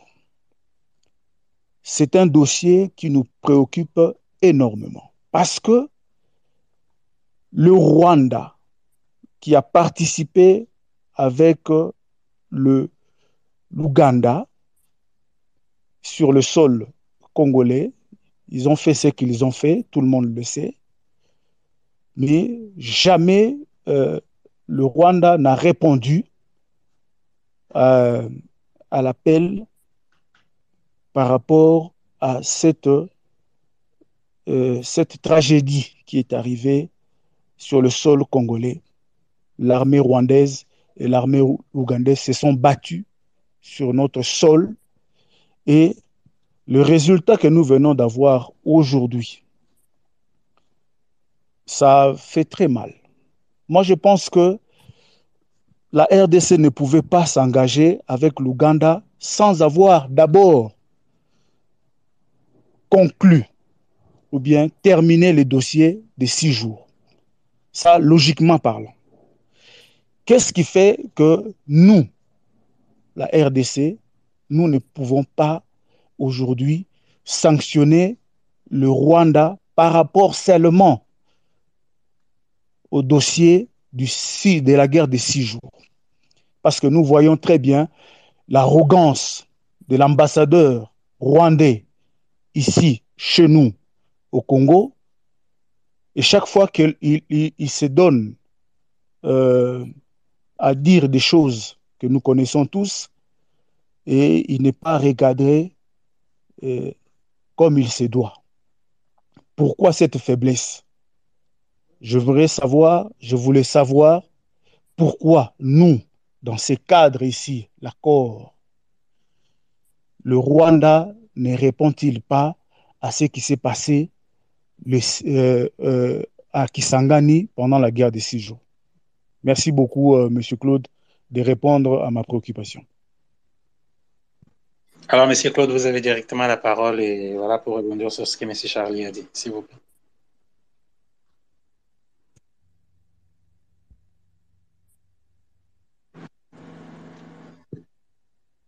Monsieur Claude, vous êtes là? Il paraît que votre micro est désactivé, Monsieur Claude. Est-ce que vous nous suivez? Oh, pardon, je m'excuse. Mon micro était éteint. Donc, d'accord. Merci. Donc, merci à Monsieur Charlie. Je suis content qu'il émane de l'Afrique du Sud, d'où j'ai passé 28 ans de ma vie. J'ai confiance à beaucoup de Congolais qui ont évolué en Afrique du Sud, surtout ceux qui ont eu une bonne formation, non seulement académique, mais professionnelle et politique également. Parce que c'est toute une école de suivre l'évolution de l'ANC. Et en passant, l'UDPS est vraiment sur les voies, sur la voie, si vous voulez, qu'a emprunté l'ANC pendant des années. Alors, qu'est-ce qui se passe réellement concernant les dossiers de 6 jours? Mais vous avez donné la réponse. L'Ouganda, nous sommes partis à la Cour internationale et il y a un jugement qui a été prononcé. Comme vous savez, on dit qu'il n'y a jamais de bons ou mauvais jugements, il n'y a que des bons arrangements. Donc, l'arrangement a été fait. Qu'à ça ne tienne, l'essentiel, c'est qu'il y a eu réparation. Alors, le Rwanda n'a jamais reconnu la juridiction de cette Cour internationale. Donc, ça a été difficile de poursuivre ces dossiers au niveau de cette Cour internationale. Alors, il faut effectivement, si besoin il y a, de trouver d'autres mécanismes pour en parler et pour voir comment établir des réparations, comme ça a été le cas avec l'Ouganda. Mais cela ne doit pas être une condition sine qua non pour l'existence de nos relations. Vous savez, dans toute relation, surtout diplomatique et dans les relations internationales, il n'y a jamais du 100%. Donc, on a des problèmes qu'on résout, il y a des problèmes qui sont bien et on avance. Donc, nous devons avancer. Nous ne devons pas nous arrêter pour dire, bon, on arrange ça ou plus rien. Non, on ne peut pas entrer dans cette logique. Ça ne se fait pas. Il n'y a pas un seul cas dans le monde, dans les relations internationales ou même dans les relations familiales, intimes et autres, où on dit, si on n'arrange pas ça, ben voilà, tout s'arrête. Donc, la vie continue. On arrange des problèmes, on résout certains problèmes, d'autres, les problèmes persistent un peu, mais l'essentiel, nous ne devons pas perdre de vue notre objectif. Comme j'ai dit tout à l'heure, notre objectif ultime reste la restauration de la paix dans la partie est de notre pays. C'est ça notre objectif, c'est ça les buts poursuivis. Et pour ces buts-là, le chef de l'État est prêt à tout. Okay? Il est prêt à tout. Il est prêt à mener toutes les actions possibles pour que la paix puisse régner dans cette partie est de notre pays. Il est inconcevable, il est inacceptable de voir nos populations souffrir de la manière dont ils souffrent. Il n'y a pas un chef d'État, un commandant suprême qui peut accepter une situation pareille. Donc, le chef de l'État, comme nous avons démontré ici, a cette détermination ferme et cette volonté politique, et nous devons nous appuyer exclusivement sur ça pour l'aider, pour l'appuyer, nous tous, à trouver la solution finale, définitive à ces problèmes. Donc, et nous sommes sur la voie et la solution sera trouvée. Donc, je ne vois pas comment nous pouvons sanctionner le Rwanda. Nous n'avons pas de mécanismes, nous ne sommes pas les conseils de sécurité, nous ne sommes pas, je ne sais pas quoi, pour sanctionner un pays, mais la diplomatie active reste ensemble avec toutes les solutions. Donc, soyez rassurés, il n'y a aucune faiblesse de la part de notre État. Et bien au contraire à ce que vous avez dit au début, aujourd'hui, les Congos ne régressent pas. Nous progressons, nous avançons. Aujourd'hui, le pays est respecté dans la région. Si nous n'étions pas respectés, le président de la République n'aurait pas assumé le rôle de président de l'Union africaine. Et aujourd'hui, ses pairs dans la région lui confient encore plus de responsabilités. Depuis le mois de janvier, il est le président de la communauté la communauté économique des États de l'Afrique centrale, CEAC.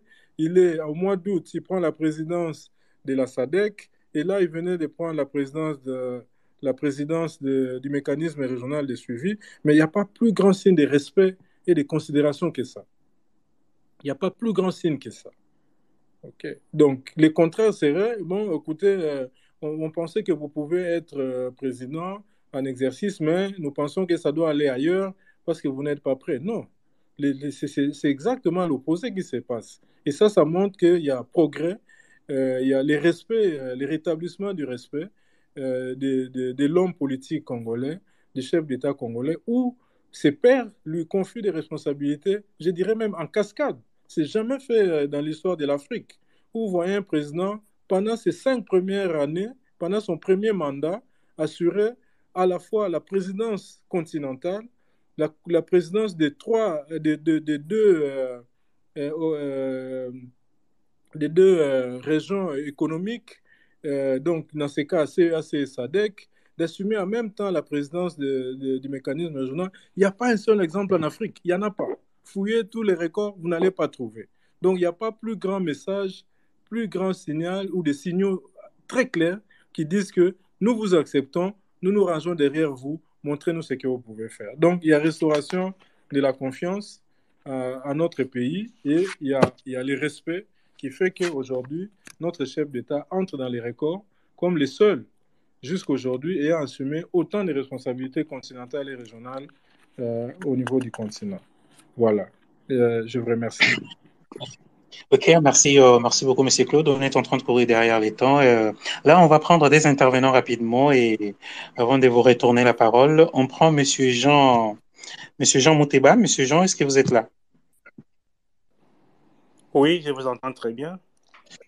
Alors, vous avez la parole. Intervenez quand même d'une manière rapide, concise et précise, surtout.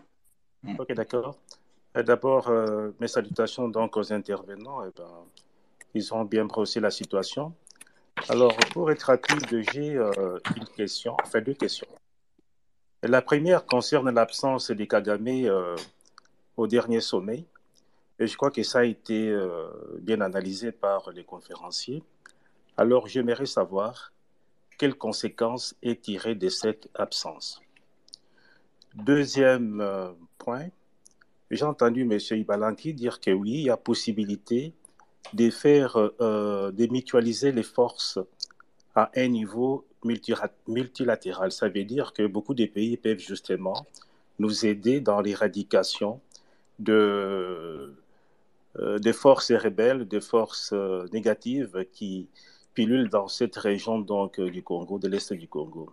Alors, est-ce que M. Ibalanki peut nous promettre qu'effectivement, dans un avenir très proche, on verrait donc les forces de l'Angola, les forces du Congo-Brazzaville, les forces de l'Afrique du Sud, donc les armées, venir nous aider parce qu'avec une multilatéralisation des forces, je pense qu'on ne fera pas donc des jaloux. Il n'y a pas un pays qui se sentira donc visé, qui se sentira écarté. Est-ce que M. Ibalanki nous promet qu'on verra justement des forces multilatérales intervenir?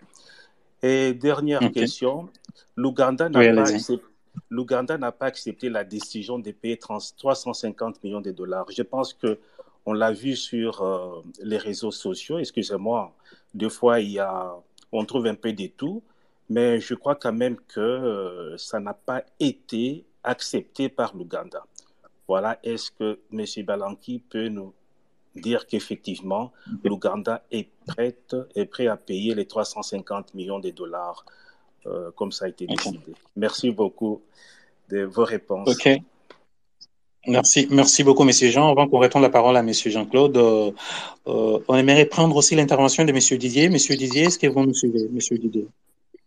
Oui, je vous suis parfaitement. D'abord, je profite pour saluer et féliciter M. Claude. M. Didier, vous êtes là? Oui, je suis là. Je disais, je vous suis parfaitement. Je suis bien capté là? Allô? Je crois qu'on vous entend. On vous entend très bien. D'accord. Monsieur Didier Nama, est-ce que vous le suivez, Monsieur Didier? Oui, je vous suis parfaitement bien. Alors, apparemment, il doit avoir un souci. J'aimerais que nous prenions des intervenants avant que Monsieur Blaise, le problème est de votre côté. Nous suivons très bien, Monsieur Didier. Parfait. Sûrement qu'un problème de connexion. Monsieur Didier, allez-y. Oui. D'accord. Je disais que de prime abord, je félicite Monsieur Claude pour le travail qu'il a bas et surtout pour la réussite du deuxième sommet des chefs de l'État. Mais cela, quand j'analyse un peu non seulement le contexte des accords cadres d'Addis Abeba, j'ai toujours des questions qui me reviennent et je profite pour les poser à M. Claude. La première question concerne le statut des Interahamwe. Les Interahamwe sont venus au Congo sous statut de réfugiés. Et en 2012, quand on signait les accords d'Addis Abeba, on les considérait comme un groupe armé étranger au Congo. Parmi les motivations pour lesquelles on avait signé les accords d'Addis Abeba, c'était exactement pour aider la RDC d'éradiquer non seulement les groupes armés étrangers opérationnels en RDC, mais aussi de mettre fin aux velléités de groupes locaux et pour instaurer la paix. Est-ce qu'aujourd'hui, on maintient toujours que les Interahamwe sont un groupe armé étranger qui opère comme des rebelles en RDC ou sont-ils devenus des terroristes? Peu importe la réponse, s'ils sont un groupe étranger, aujourd'hui, est-ce que les mécanismes qui ont été mis en place en 2012 quand on signait les accords, est-ce que ces mécanismes tiennent toujours ou on a pu évoluer pour dire, OK, les Interahamwe, on peut s'attaquer à eux comme des terroristes. Et si ce sont des terroristes, quelles sont les mesures ou les stratégies diplomatiques que les États signataires des accords cadres ont mis en place? Ça, c'est ma première question. La deuxième question concerne le processus de réforme des services de sécurité. Aujourd'hui, nous avons l'impression que nos services de sécurité, que ce soit la police, que ce soit l'armée, nous sommes débordés par rapport à l'éradication des groupes armés, mais aussi à la maîtrise des poches d'insécurité dans plusieurs zones. C'est vrai, l'Est attire toujours l'attention, mais il n'y a pas qu'à l'Est où il y a des problèmes de sécurité qu'on peut qualifier de rébellion ou carrément d'insurrection. Est-ce qu'aujourd'hui, où en sommes-nous avec le processus de réforme de nos services de sécurité? Merci beaucoup, je vous remercie. Allô? Oui, je pense qu'après M. Didier, M. Jancy, vous pouvez aussi prendre la parole, comme ça l'Excellence va répondre directement à vos deux préoccupations. M. Jancy, vous êtes là?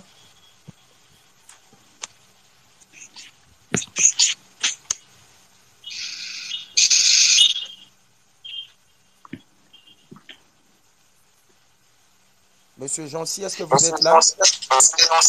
Oui, je suis là. Je suis là, monsieur Blaise. Oui, vous pouvez intervenir, s'il vous plaît. Ok. Vraiment, merci beaucoup. Merci beaucoup de m'avoir accordé la parole, monsieur Blaise. Et je m'en veux vraiment saluer aussi tous les compatriotes avec qui nous partageons vraiment ces spaces. Et puis, j'ai dit, cher monsieur Claude Ibalanki, bonjour. Bonjour. Oui. Je tiens vraiment à féliciter les efforts que vous consacrez à cette lutte de maintien de la paix dans notre région des Grands Lacs de l'Afrique et à l'est de notre pays depuis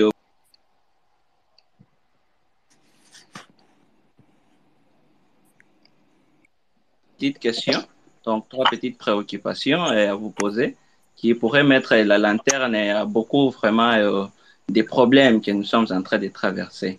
Et nous qui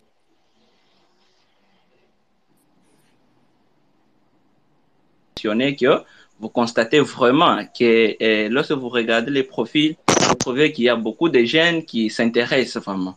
Je voudrais vraiment commencer avec la deuxième question. Vu que cet accord a été signé, avant que vous soyez élevé à ce poste que vous êtes et que les résultats, bien sûr, n'ont pas été positifs, jusque-là, tous nous l'avons remarqué, quelles sont alors les innovations managériales que vous avez vraiment amenées ou initiées pour ne pas passer sans résultat valable, comme vos prédécesseurs, bien sûr?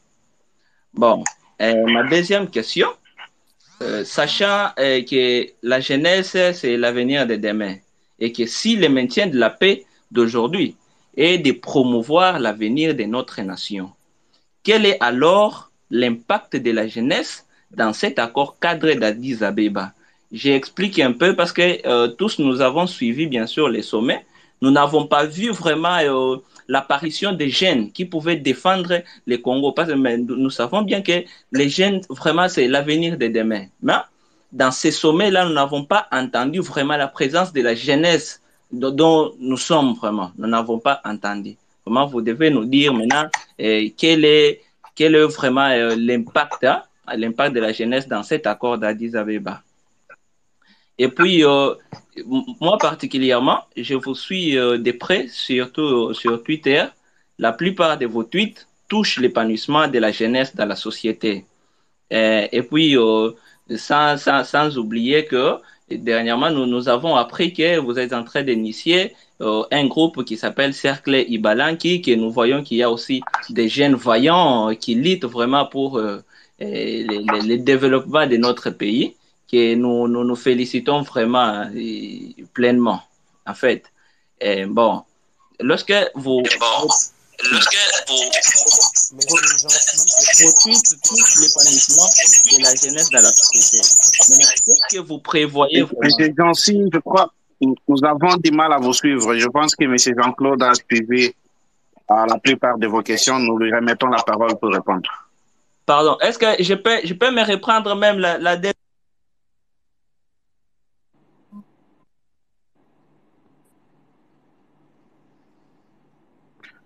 Monsieur Jean-Claude, vous êtes là?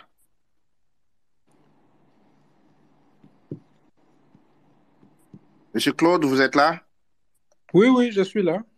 Je suis Si bien vous là. pouvez, oui, si vous pouvez répondre aux questions déjà posées et puis nous allons continuer. Merci. D'accord. Je commence par la question de Monsieur Jean, je pense, qui est revenu encore sur l'absence du président Kagame.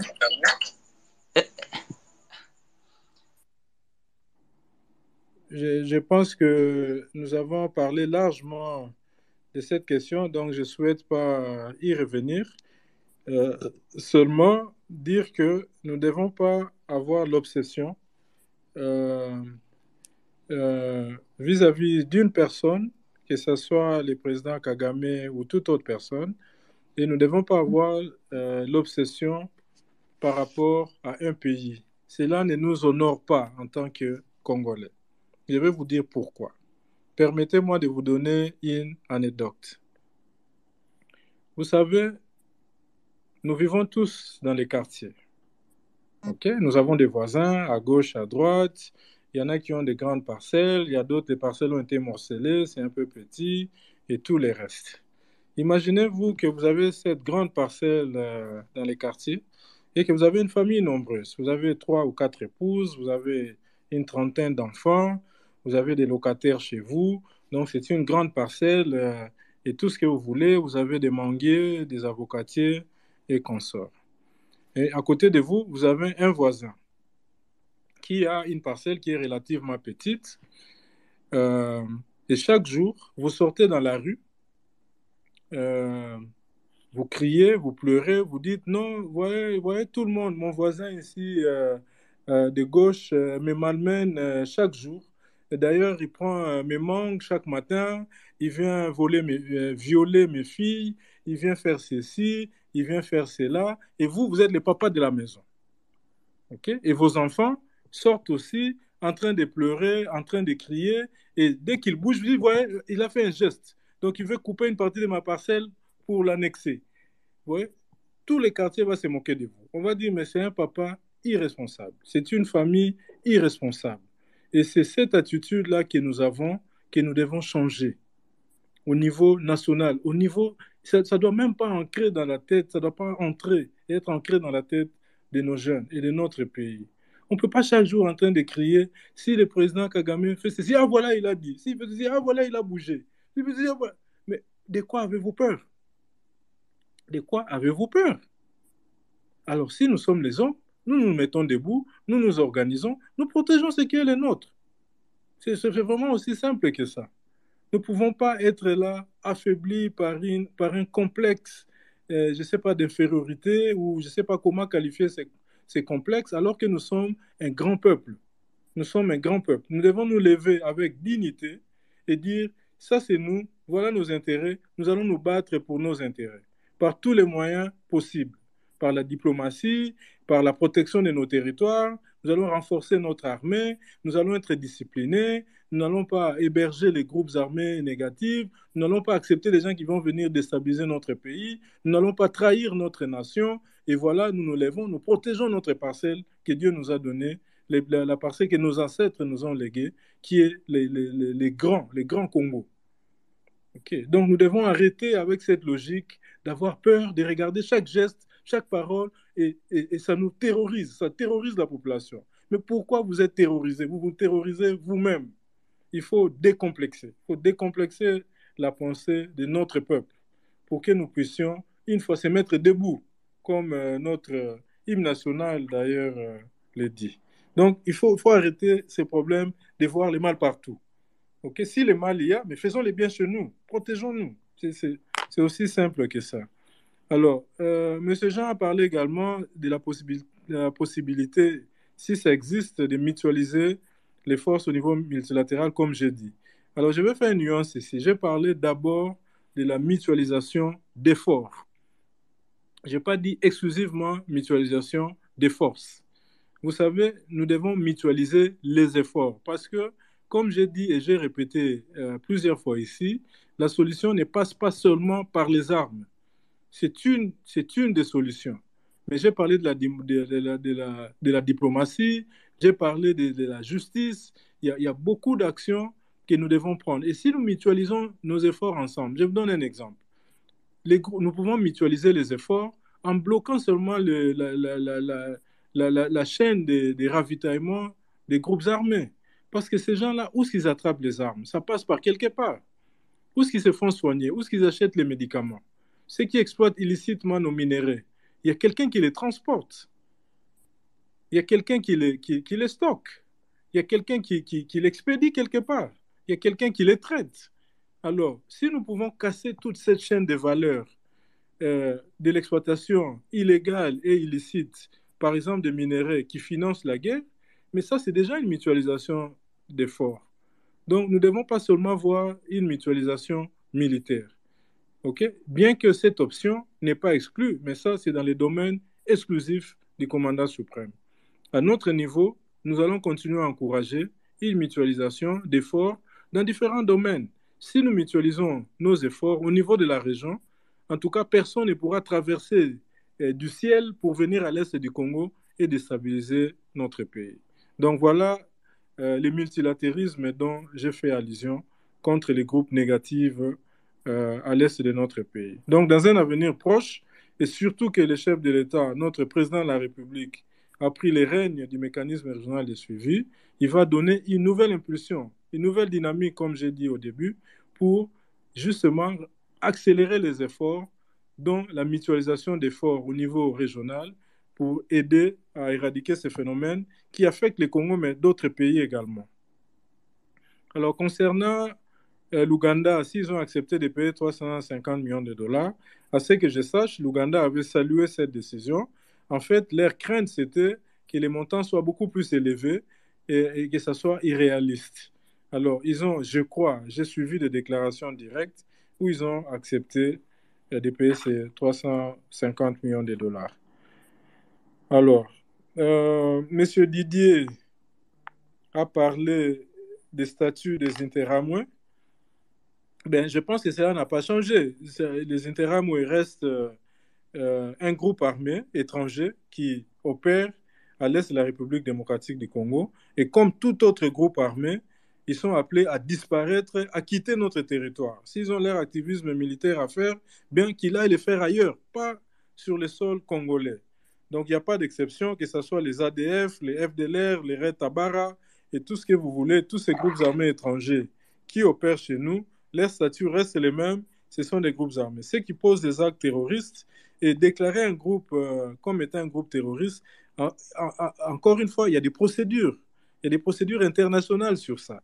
Donc on ne se lève pas et puis on dit, bon voilà, tel groupe, c'est un groupe terroriste. Donc il y a des mécanismes, il y a des procédures, il y a des étapes avant qu'on puisse déclarer un groupe comme étant un groupe terroriste. Jusqu'à ce niveau, il reste un groupe armé étranger opérant sur le sol congolais, et s'ils le font, ben, comme tous les autres, ils doivent quitter le sol congolais et aller faire leur activisme ailleurs. Les réformes des services de sécurité, vous avez l'impression, bon, je suis content que ça soit juste une impression parce que ce n'est pas la réalité, mais ce qui est vrai, c'est qu'il y a des réformes vraiment assez profondes qui sont en cours. Vous me demandez de donner des différentes stratégies que je ne saurais donner ici, malheureusement, mais il y a des réformes qui se poursuivent, que ce soit au niveau de l'armée, au niveau de la police et même au niveau des services de renseignement militaires et civils. Mais ces gens-ci qui est sorti vraiment entrecoupé, j'ai eu du mal à les suivre, mais ce que j'ai cru comprendre, il a dit, vu l'accord, avant notre arrivée à ces postes, les résultats, quelles sont les innovations que nous avons amenées? Il y a beaucoup. D'abord, il faut dire qu'il y a continuité de l'État. Donc, on ne peut pas, du coup, se dissocier de ce qui s'est fait avant. Il y a continuité des affaires. Nous continuons à mener les affaires. Si vous suivez le mécanisme national de suivi, à ce jour, il y a eu 3 coordonnateurs qui sont passés par là. Il y a d'abord son Excellence François Mwamba, qui en est le premier coordonnateur, et il s'est focalisé beaucoup sur les réformes, et c'était ça, en fait, sa mission. Et il s'est focalisé sur les réformes dans différents secteurs tels que listés dans l'accord cadre. Et puis, il y a le général Kaloumé qui a suivi. Et le général s'est focalisé non seulement dans la région, mais également dans les aspects démocratiques, c'est-à-dire les efforts pour qu'il y ait des élections apaisées prévues initialement en 2016, mais finalement tenues en 2018. Les mécanismes nationaux de suivi a joué un rôle très important à calmer les groupes armés pour que les élections puissent se tenir. C'est comme ça, vous avez vu, même dans des coins où les groupes armés, les Maï Maï et autres sont très actifs, il y a eu accalmie pendant les élections. Les gens ont voté calmement, à part dans des territoires. Les gens ont voté calmement. Et puis, mais ça, c'était grâce principalement aux efforts du mécanisme national de suivi. Ibalan, qui est le 3e coordonnateur depuis 2019, depuis le mois de mars 2019. Et moi, j'ai fait d'abord l'état des lieux. J'ai dit, qu'est-ce que les 2 précédents coordonnateurs ont fait? Qu'est-ce qu'il reste à faire? Parce que c'est bien de faire ce que nous faisons, mais la population a besoin de la paix maintenant. Ok? La paix, on veut cette paix maintenant. On va faire des réformes, oui, en parallèle. On va avoir les processus démocratiques, oui, en parallèle. Donc, ce sont des efforts continus. On continue avec les réformes qui sont très importantes parce qu'il faut remodeler l'État congolais. C'est ça l'objectif même de l'accord cadre. C'est remodeler l'État congolais parce qu'en 2012-2013, l'État congolais, c'était un État faible, un État défaillant. Alors, il faut des réformes. Et les réformes prennent beaucoup de temps. N'attendez pas à avoir des résultats en 10 ans ou même parfois en 20 ans. Les réformes, c'est souvent à long terme. Ça prend du temps pour mener ces réformes et pour que ça puisse vraiment s'enraciner. Et après, vous allez commencer à voir les résultats. Alors, mais entre-temps, comme vous dites, pour la population en général, mais nous n'avons pas la paix. Qu'est-ce que l'accord cadre fait? Mais on ne voit pas tous les efforts, tous les résultats positifs des réformes menées, tous les résultats positifs menés pour que nous ayons des élections apaisées, surtout à l'est du pays, et tout le reste. Alors, je me suis mis dans la peau de la population, avec les objectifs clairement définis par les chefs de l'État, c'est-à-dire la paix maintenant. Pendant que nous faisons des réformes, pendant que nous consolidons la démocratie, il faut que la paix puisse régner. Alors, que faut-il faire à cet effet? C'est comme ça, sous mon règne au mécanisme national de suivi, je me suis beaucoup plus focalisé sur comment trouver des solutions immédiates. C'est comme ça que nous avons élaboré la feuille de route, qui est donc le programme de pacification et de stabilisation de l'Est de la République démocratique du Congo et de la région, où nous proposons des pistes de solutions très solides qui peuvent nous amener à une solution rapide. Dès que nous avons la solution, nous allons à ce moment-là accélérer ou mettre en vitesse, si vous voulez, la mise en place ou la mise en œuvre des réformes. Donc voilà l'innovation que nous apportons, entre autres. Mais comme j'ai dit, nous travaillons sous l'impulsion du chef de l'État.